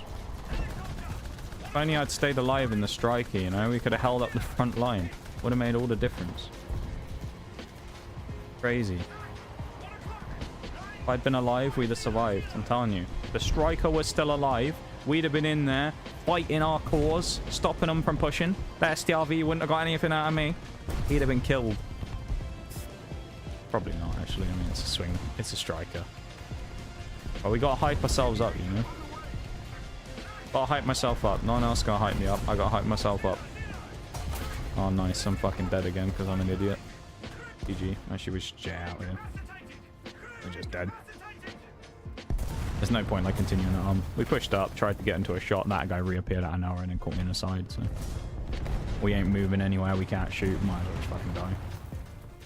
And again, I don't care about the ZT3A2 at this point. I'm literally just playing games in the striker. That's all I want. Just want this thing to get out of my fucking lineup. 103,000. Oh, we need 22k left. Best thing that can happen is on Tuesday when I do my daily login, it's like one of the gold boxes or something, or silver box, and I get like 200% booster or something. We were on the opposite side of the map here, actually. We could have gone for that nasty spot where we shoot through here. For their spawn. So we got to be wary of that, because someone might counter peek it. I'm not going to go down to the cap, though. I'm going to probably go here and try and shoot across or something. See what happens. Whatever happens, whatever choice I make in this thing, I'll probably end up dying immediately like normal, so... Doesn't really matter where I go. Hey, it's a swing fire. I wonder if he was the one from the last... No, he can't be the one from the last game. Oh, I guess he could if he died it quick enough, like I did. Because the game wasn't over yet. No. That's depressing, though, having a swing fire and a striker on your team. Ugh. All we have here is a Weasel and a Type 74.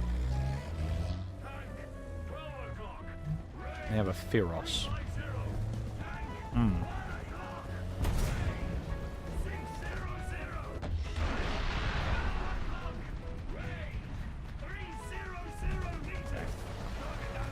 Gonna get very awkward very fast here.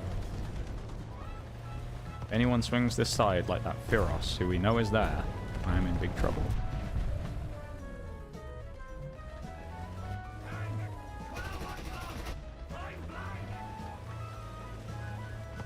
There's only one thing for it. A tactical retreat. Otherwise known by the French. Well, actually, the French call it a tactical retreat. Everyone else calls it running away. So let's make like the French and get the fuck out of it.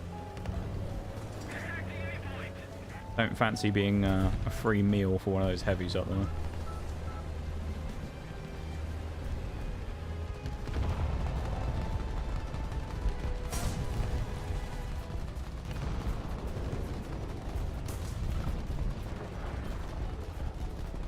Might still have the same result.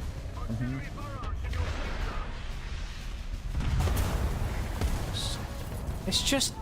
This is what's annoying. I sit there and I go... Phew! And it goes 1, 2, 3, 4, 5, and then it hits him.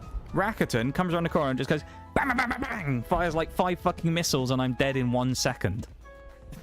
You know? It's like, it's just fucking terrible. It's such a shit vehicle. Striker's just fucking awful. Vehicles like that existing... The thing is, it's one of those things in games like this where you say they've got so many vehicles, not everything's going to be good, right? And that's fine. Not every vehicle's going to be good. When you have vehicles, though, that are that diabolically bad, just buff it. Like, it's so shit. It's so bad. It needs something.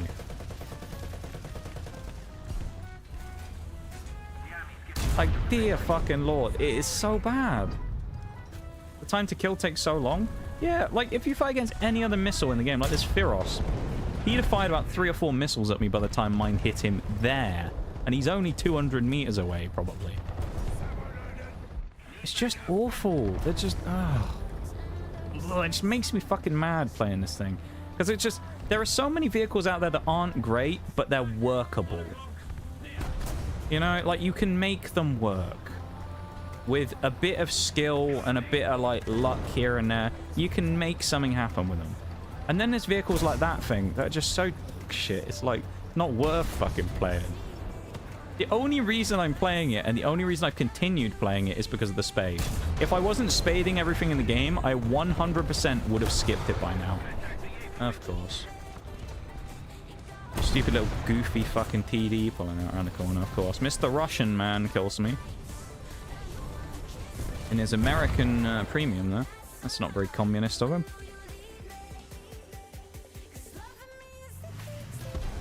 Comrade Carl over there with his fucking Russian name. Could be Ukrainian, I guess. I don't know. I don't know the difference in the written language between the two. Chilling this one, Fosh, you fucking... you bugger. Bet you're gonna shoot me, aren't you? Good. Fuck you, Fosh. Ugh.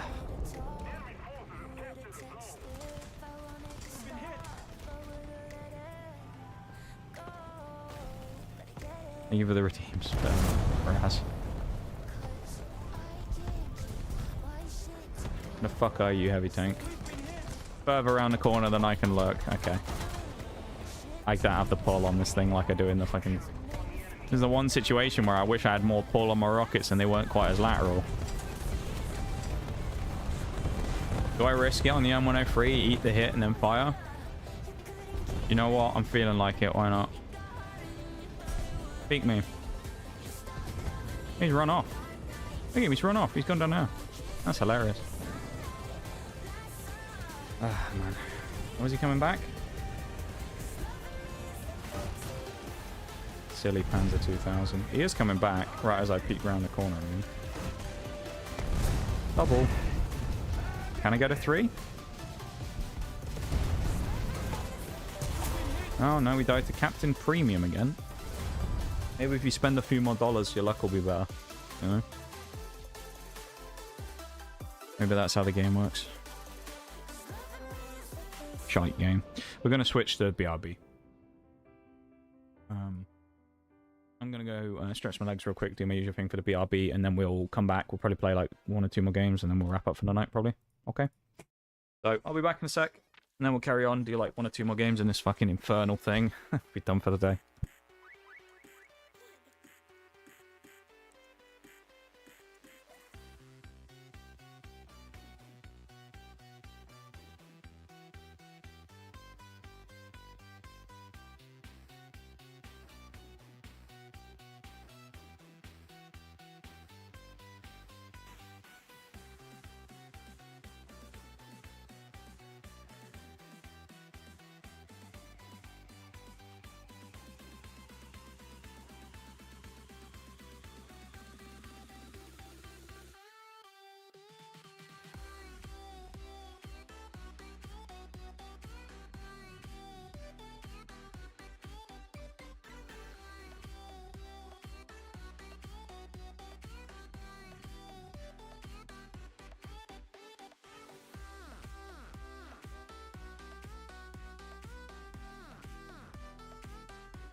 It is a Raz. I get back from my leg stretch. It is! We got a Raz here today. Always good to see a Raz. Thanks for the welcome back. The BRB hasn't ended yet, so I'm just I'm stretching my legs still. I got a bit of cramp in my right leg. Welcome back, Oreo. Well, by the way. Haven't seen that guy in a million years. I remember when I last saw Raz. He comes in War Thunder streams. It's always a War Thunder stream when we see Raz here. But it's good to see him. Always nice to have a little catch up. Ugh. Down in me chair again. Haven't seen that guy in a million years. Didn't you guys play or gonna play EBD or something together? You were talking about playing it? Methinks? Did that game end yet? It did. Shocking. Shocking, we lost. Didn't show the splits. Where's the split?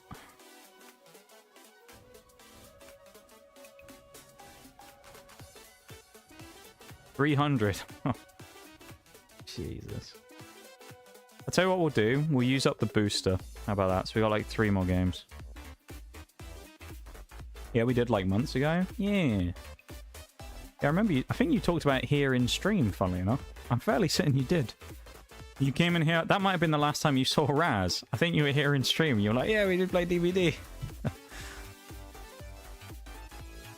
That might well have been the last time you guys saw each other. My disguise failed. Yeah. Thank you for the Noxcat Bruce. Yeah, we'll play these last 3 games that we have on the booster, and then we'll end for the night there.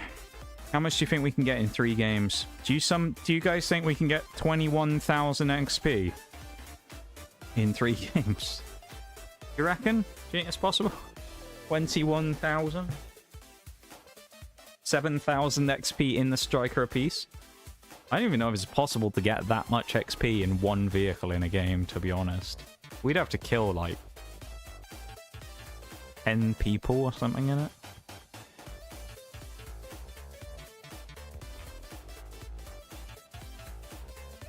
Easy peasy. Yeah, I'm not so sure, Fox. I don't know if it is quite as easy. I don't know if it's very easy peasy. It's terrifying, I know. Should we see if we're still... There's no way we're still positive, right? Oh, we're negative now. We're at 101 for 98. Do you know what? I don't even care. It's actually not terrible that we're only 3 down, considering. This thing was doing better, but we played it like a bit of a moron today. Where's the Oliphant? 145 for 257's not terrible. This is still my favorite one, though. 51 deaths. 78 kills in the Falcon, and we got 57 aircraft as well. Such a rat vehicle.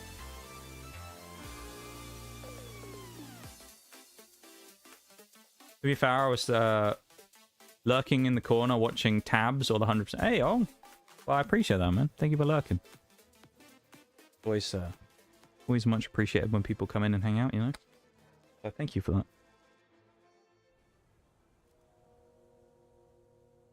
Stream's been in not the best condition over the last couple of months, maybe. So it's nice that people still enjoy coming in and hanging out for a bit, you know? Probably hasn't been quite firing on all cylinders, as they say. Right, we've got the music here. The music's on. It's striking time. Get ready. I need to set a hydrate, actually, from before the break. The stretch was me getting up, so we'll count that. It's also nice that it's getting cool enough weather now so that I can fill up my water bottle once during the stream and it stays cold for the duration. Or at least cool enough to drink. Without me having to drink lukewarm water, which is just grisly.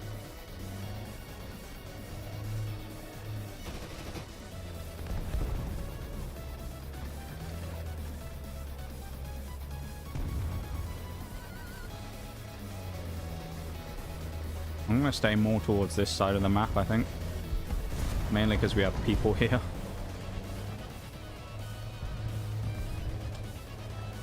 Oh. IS-2? Who's in an IS-2 in this lobby? No way this hits. I'm the GOAT. I am the GOAT. Oh, that was... I feel sorry for that guy. I mean, he's in an IS-2, so it's bad enough as it is, and he just got killed over a hill by me. That is just bullying. Cyber-bullying right there. Oh, I feel dirty for that one. Dude's probably punching air right now. He actually just smashed his monitor. He actually just smashed his keyboard for that one. And I wouldn't blame him. That was disgusting. I think is the only... It's vile, that shot, really. He probably thought, oh, I've had a go at these people. I'll run away now because I'm going to... This BMP or term or whatever, they didn't kill me. I'll leave now and go fight someone else.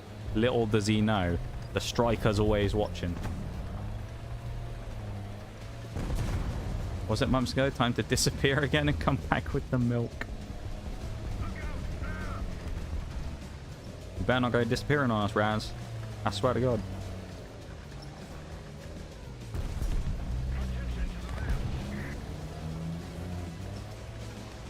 We're going for the flanking striker here. They call it the flicker. I don't know. I was going to say the flicker, but that doesn't really sound as good, does it? Oh, it's this guy from earlier who rammed us. Hi, bitch. Revenge kill! That's what you get for fucking ramming me in the striker earlier, you twat! He fucking rammed me right up the arse as a teammate on Sands of Sinai. That's what you fucking get for ramming me. You've been struck back. That light tank coming here. This fella. I reckon he will, you know, if I tempt him in. Maybe not. I mean, he's kind of getting harassed by the term 3. The striker has ooh, no, no, no, no, no, no, no, no, no, no, no, no, no, no. We hit you. Oh, I see how it is, T62. You got no one better to shoot at, is it? Fuck you. Leave me alone. I haven't done anything to you. Please. Of course. Everybody's just kind of like focused back further now. Dude.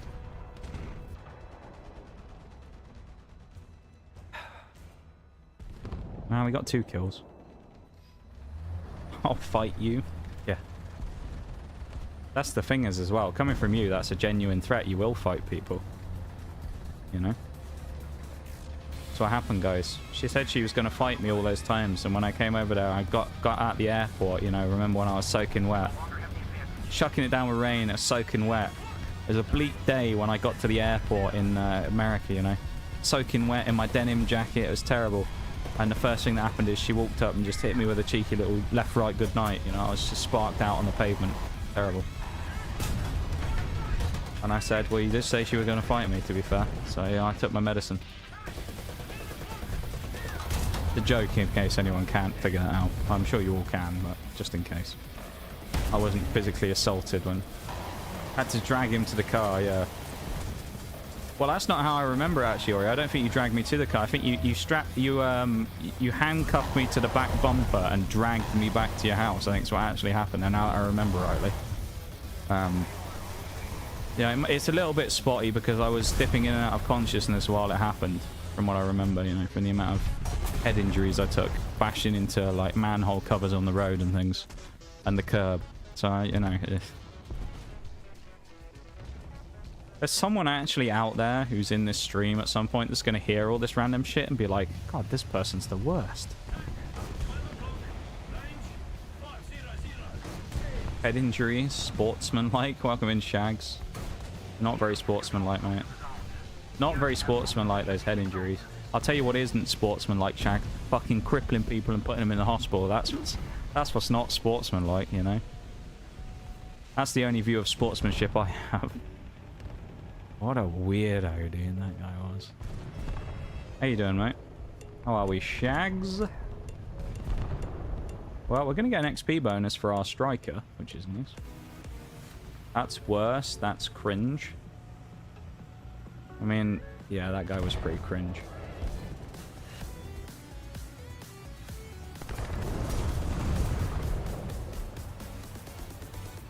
Don't mind me, just turning around. Don't mind me. And there we go. Let the turning off now. Hello, my friend. Fuck. We hit the building.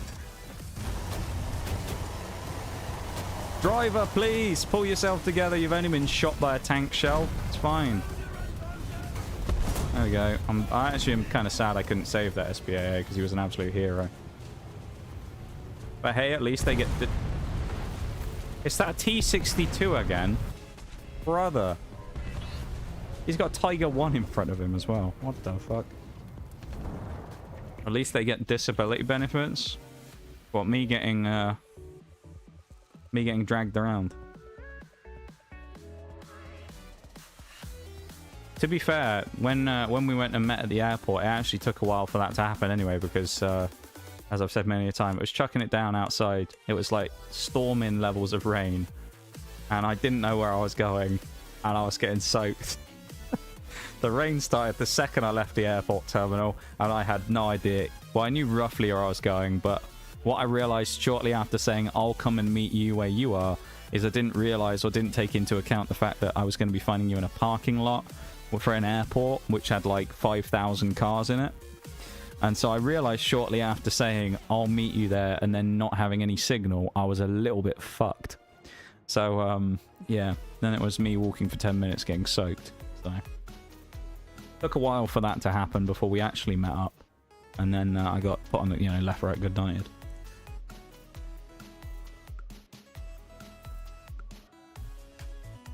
We actually didn't do anything on the first night I got there. We were going to go to Waffle House, but we didn't do that in the end because it was quite late when I got there. Although, good news for the future, I think. Unless it's because of the summer flight pathing. But in the future, if I end up coming back there, when, I will at some point, they've actually changed the flight time now, so it's different. So it now leaves here at 12:40 and gets there at 4:15 p.m. So actually, if I come again at some point, then it'll actually be better timing for me. Because it won't be like 8 p.m. when I arrive. So we'll be there like mid-afternoon, and we can actually do something on day one. So I don't lose like the first day of my vacation. It's always the worst part about vacations, isn't it? Is if you end up doing it and you fly, but then you get to where you're going really late on day one. So you kind of lose your whole first day. Same if you like leave early on the last day. I think the flight on the way back is slightly earlier than it was before. It's like 6 p.m. now, I think, instead. So it's like, it's slightly earlier. I mean, my mind went blank and instantly focused up when I heard handcuffs and was like, huh? That doesn't sound like you at all, Bruce. Why were you thinking about handcuffs, Bruce? Got something you want to share with the stream?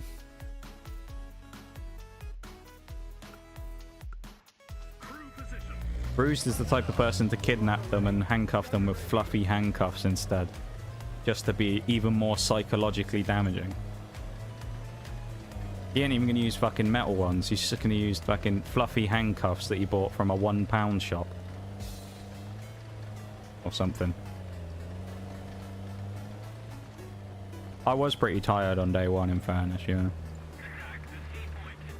Kind of sad we didn't go, though. I mean, I know we went the next day, but more Waffle House would have been good, you know? I missed out on another trip to Waffle House, which is a crime. I miss Waffle House now that I don't have access to it anymore.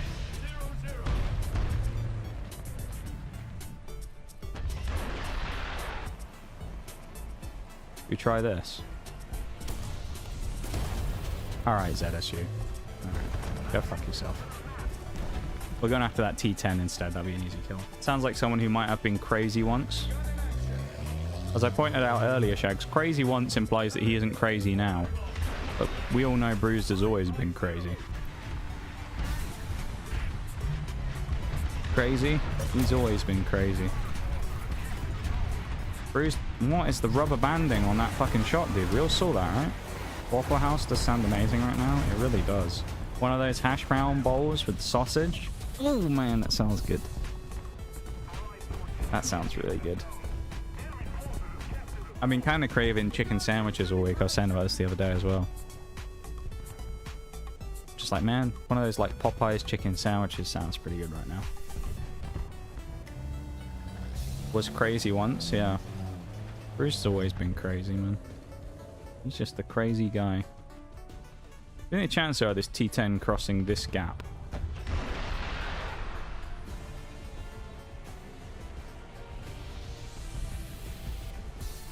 Well, we technically did hit him, if you want to split hairs. Wasn't quite as we wanted to, but we technically hit him.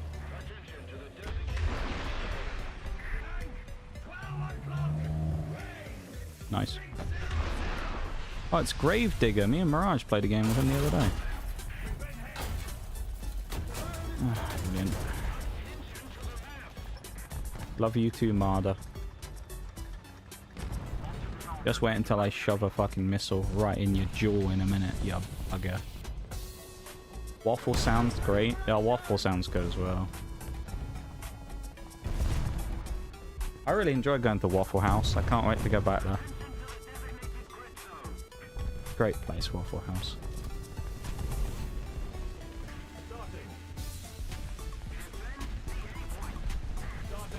Person coming across that way.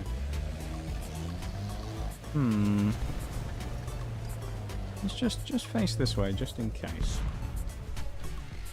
I think we might need to fire a shot in a moment.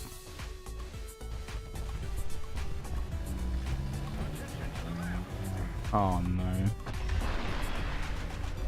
We're dead. No, we're not. Thank God that guy either had a broken turret or a broken brain cell, one of the two. Either way, he did not shoot me. Add caramel to a waffle. Oh, fuck's sake. I mean, fuck, what the fuck are you doing? The fucking heavy sat right here and he's pinging the map. It's like, he's over here, dude. Oh, use your fucking eyes, you mug. I fucking hate dying to shit like that. It's like there's a fucking heavy IS-4 sat right in front of him just going, where's the enemy gone? Fucking hell, man. Behind, like, use your fucking eyes, brother. Not me, dude. He's still alive. Get out of the fucking way, MX-30.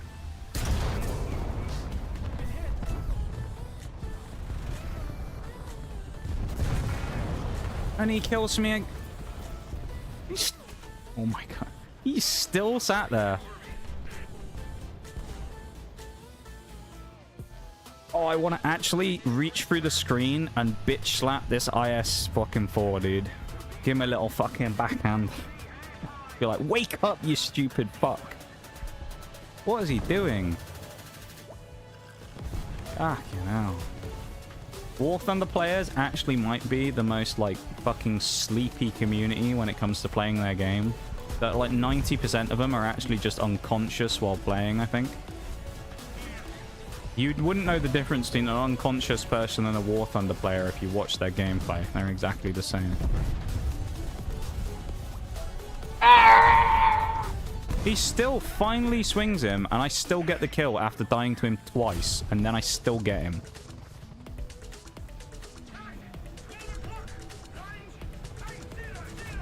Nice, we're sliding down the hill.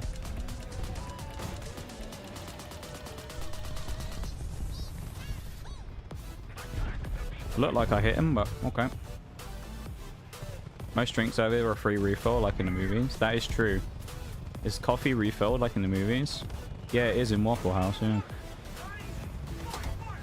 You get as much as you want. Great. I mean, it ain't the best coffee in the world, don't get me wrong. I'm sure there's better coffees out there, but you can't complain. You know? I suppose it depends how you like your coffee as well, doesn't it? Kind of suits me down to the ground because I drink black coffee. So. How is this guy alive? Oh, I just wasted a missile. How is that not detonating your fucking ammo? What? You're a T-54. You're not like Stalin's fucking nuclear bunker. What is this? There you go. IS-4's back again. I think it's fucking T-54 now. Let's just peek it. Go on, just do it. Do me a favor and let me kill you again. As the IS-4. We're doing a check on the IS-4 after this game because I'm genuinely curious. If I find out this guy's got anywhere near a positive kills to deaths, I'll actually be amazed based on the way he played that against the T10. I don't know why he was so scared of him. He's in an IS-4.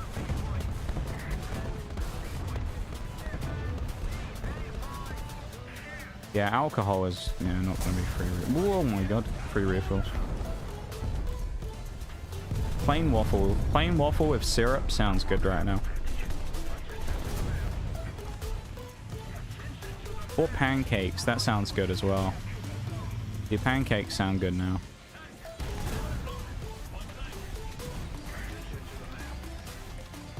What's the consensus in the chat? Are we more pancake or waffle fans here? What are we feeling? Like, if you could get one right now, what would you get? Why did I peek that? It should just kill me. It should just kill me. I can't be arsed. I think at this point, I'm kind of just like at that point where I'm like, please just let me finish playing the game for the day. I want my one last game with the booster and I just want to end. Like, I've had enough playing now. I've had enough of this fucking bullshit, man. Where's the IS4? They're actually higher up than I thought they would be. Let's have a look. Yeah, that doesn't surprise me whatsoever. Most played vehicle. Out of interest. Jagdtiger. Which I guess is severely helping them out with their kills to dash. SP said BMP. BTR. 500 games in some of these, dude. What is this? 97 games in the IS4. Leopard 1, 143, 100. Oh, this is an SPAA in fairness.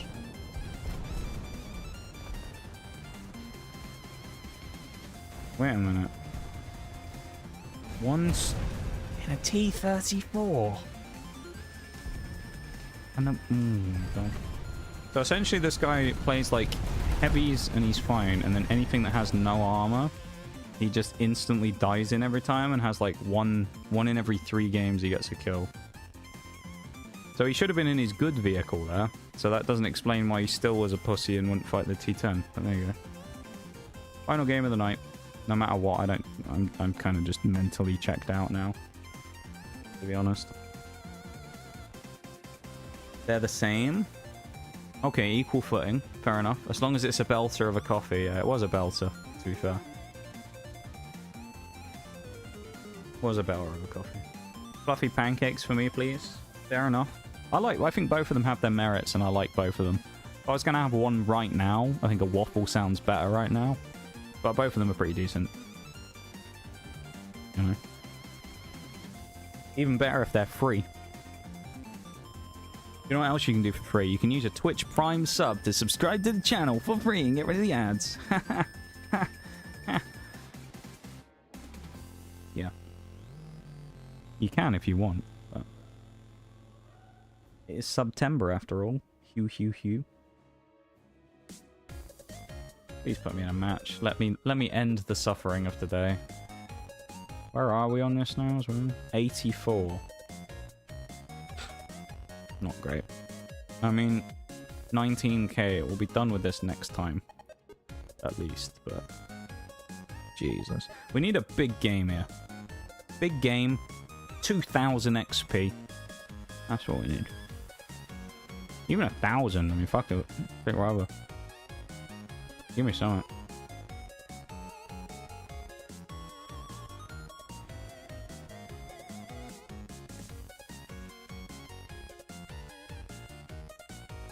I think generally as well, I will say, considering that I didn't sleep very well yesterday or anything, the level of gameplay, at least early on, was actually quite good.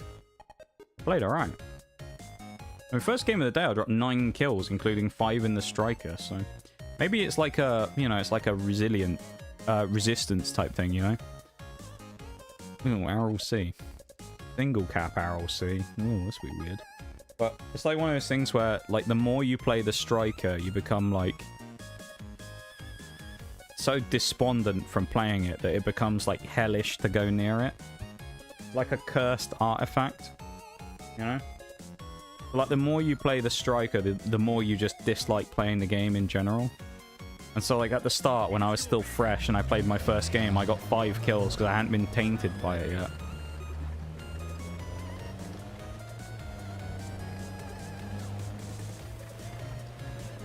I wonder what this balloon thing around the outside is. I mean, it obviously covers something, but I don't know why. Maybe it's designed... No, it can't. I was going to say maybe it's designed to help it be more buoyant or something, but... I don't know why it would need it, because I can't imagine this thing fighting something in a you know, watery scenario. A wet place.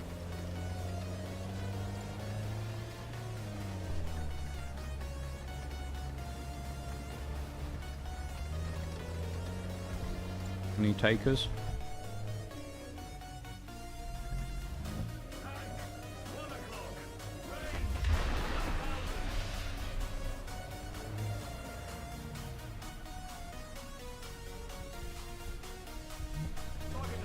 I mean, I'd have thought, considering he had about 10 seconds to move out the way, he might have seen that coming, but he must have been the only one over here, I'm guessing.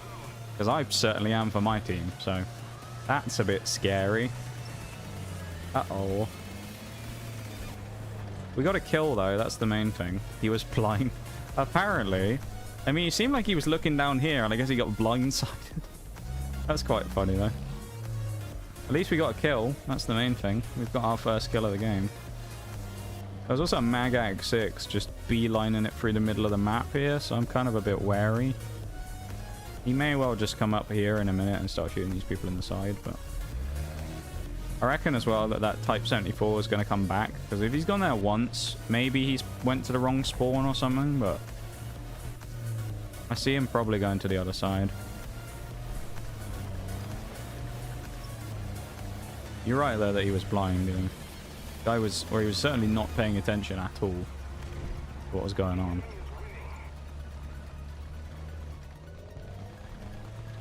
What I'm here is if I try and beat this mag out, there's a lot of debris in the way, and then there's 279.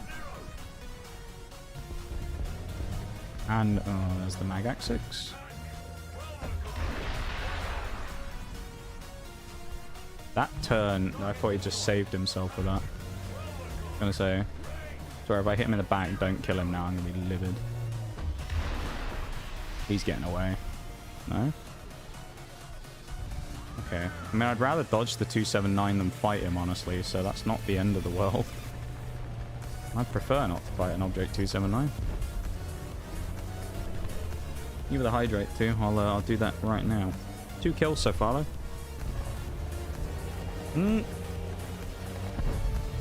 Bad time for a hydrate.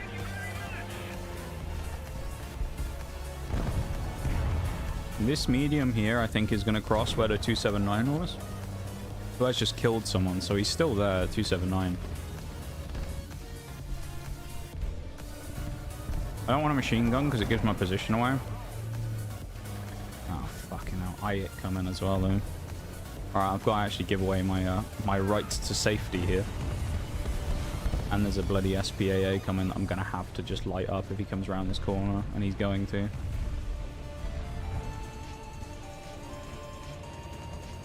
If I don't get YOLO from that side, I'll be amazed.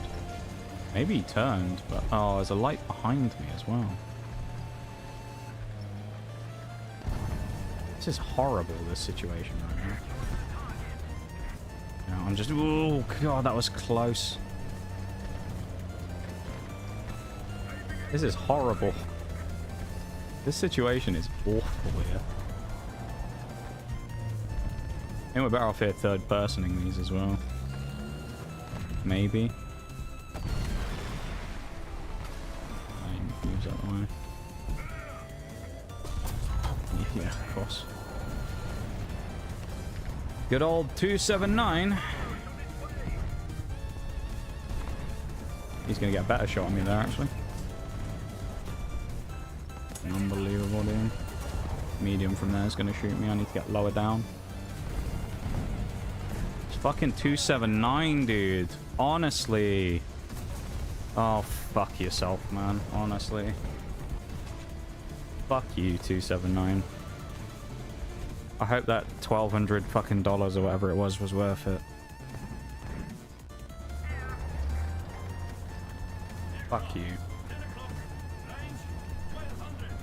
This is also the problem with the swing fire, is you basically play in a tier full of fucking freak vehicles that just shit on everything. Like the 279. So, good luck fighting the 279 in the swing fire while he's shooting at you, and you can't see him, and you're too low down to be able to fire, and you can't arc the shot close enough to him because he's too far, he's too close still, and there's too much cover in the way, and there's a fence in front of him, and he's got 3 teammates. Other than that, though, it's easy. Just kill him, right? Reminds me of that fucking Monty shit from Siege again, where people would be like, "What? How do you counter shields? Oh, just flank him with another teammate." It's not a counter if the counter is use another fucking teammate, is it? If you can't counter him on your own, then, like, that's not really a very viable strat. Don't be boring, STB1. Oh, it's the guy I killed at the start of the game. He did go back over this side then. Mr. Blind. I think he's got some eyes this time.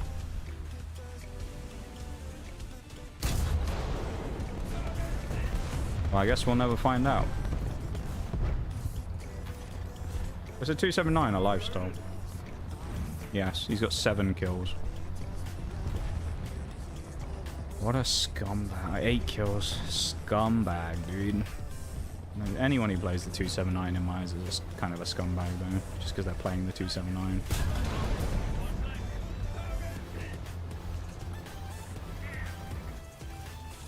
Poor sportsmanship playing the 279. Because he's playing a vehicle, guys. I'm getting bombed here. No? Flew into the ground behind me. He must have been sparred. 279's on the cap, I think, as well now. I mean, this works out for me here if I can get across and start banging shots into people without getting too much fire across at me, but realistically, I'm probably just going to get shot to pieces. Fucking hell. The chieftain turned around. Oh, dude. Captain fucking Game Sense McGee. Where it's like, well, maybe there's a guy behind me. Let me just double check. Oh, there is. Wow. Fucking crazy. He's got like 3 people in the spawn in front of him. He still checked over his shoulder to the left to fucking kill me. Jesus. At least it was in the Oliphant, not the Striker. Spidey sensors, apparently. His fucking snail sensors were going off. We got Gaijins is what happened there.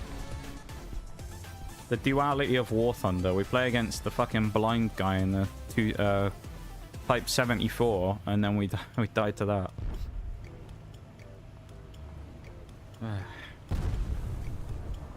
It is crazy though, like the duality though, when it comes to the War Thunder players, of the amount of oblivious people. And then for all the oblivious people you find, there's this one guy that'll be sat there looking over there, and he'll just go, "I wonder if there's someone over my shoulder," bang, and he'll just instantly shoot you. You know, and it's just like, Jesus. Half the people are like we were talking about at the start of the stream, probably eating fucking clay, and then you got the other people who are sat here just snapping shots like that. I'm getting bombed. Oh, he's bombed. Wow. Oh, it was the 279 again. Wow. Has he had this for a while, I wonder? Is he a professional 279 player? Yep, bet he is. How many vehicles do you have? Not that many in the grand scheme of things.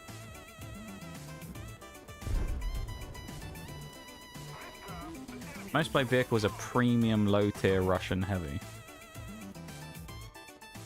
He's got it out for me? Yeah. Yeah, he does.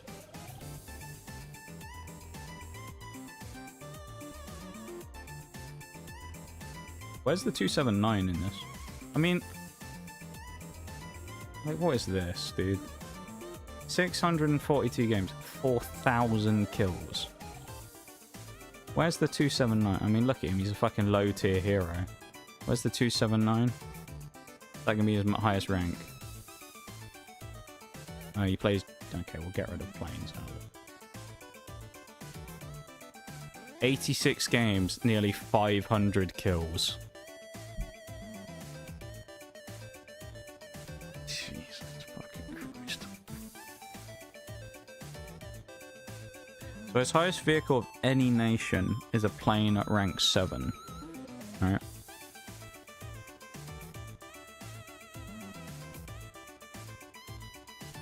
Look at all these though, with like 100 plus games in. Panzer 4H, KV1. Jesus. I don't know. Players like that kind of annoy me. I don't like people like that who just fucking crowd low tiers with premiums and shit. About 2,200 left on that. No, 2,200, 2,709. Yeah. I mean, we're at about 108-ish. So about 17k. This will get done on Wednesday. Do our crew XP.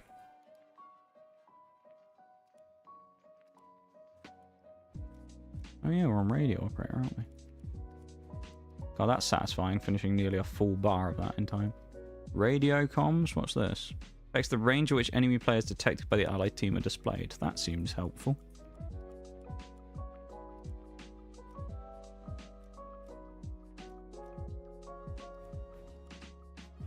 Wii Sports has calming influence in the background now. But in theory, everybody, Wednesday should be the last day in this thing. We should be there, okay?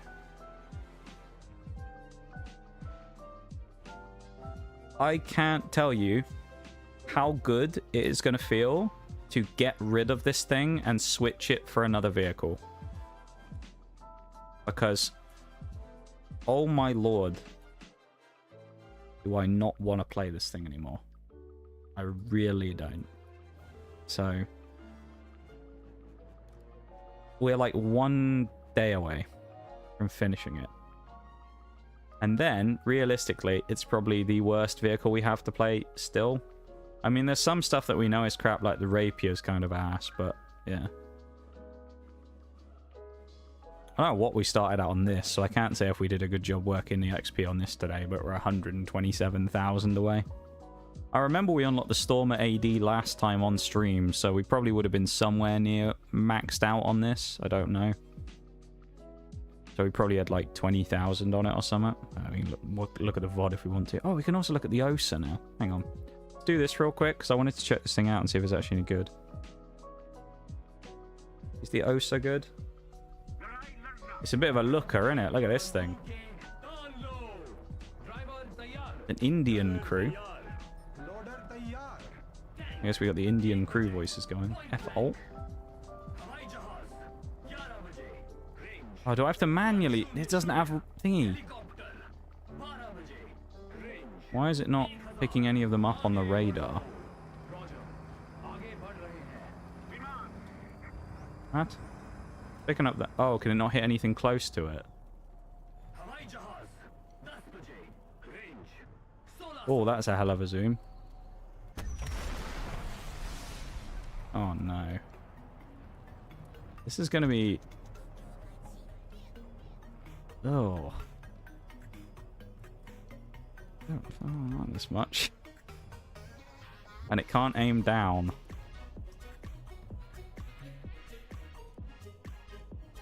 I take back what I said. We might have found another vehicle that will challenge the Striker for being one of the worst in the tier. Or in the game. That doesn't look great. Maybe there's something about this I'm missing that's like supposed to be... That didn't feel brilliant. The aiming on it is going to take a bit to get used to. The Strella's supposed to be really good though. We'll figure out when we get there. For now, sign off from this infernal game for the night. Yay! Everyone let out a cheer in the chat because we don't have to play it anymore.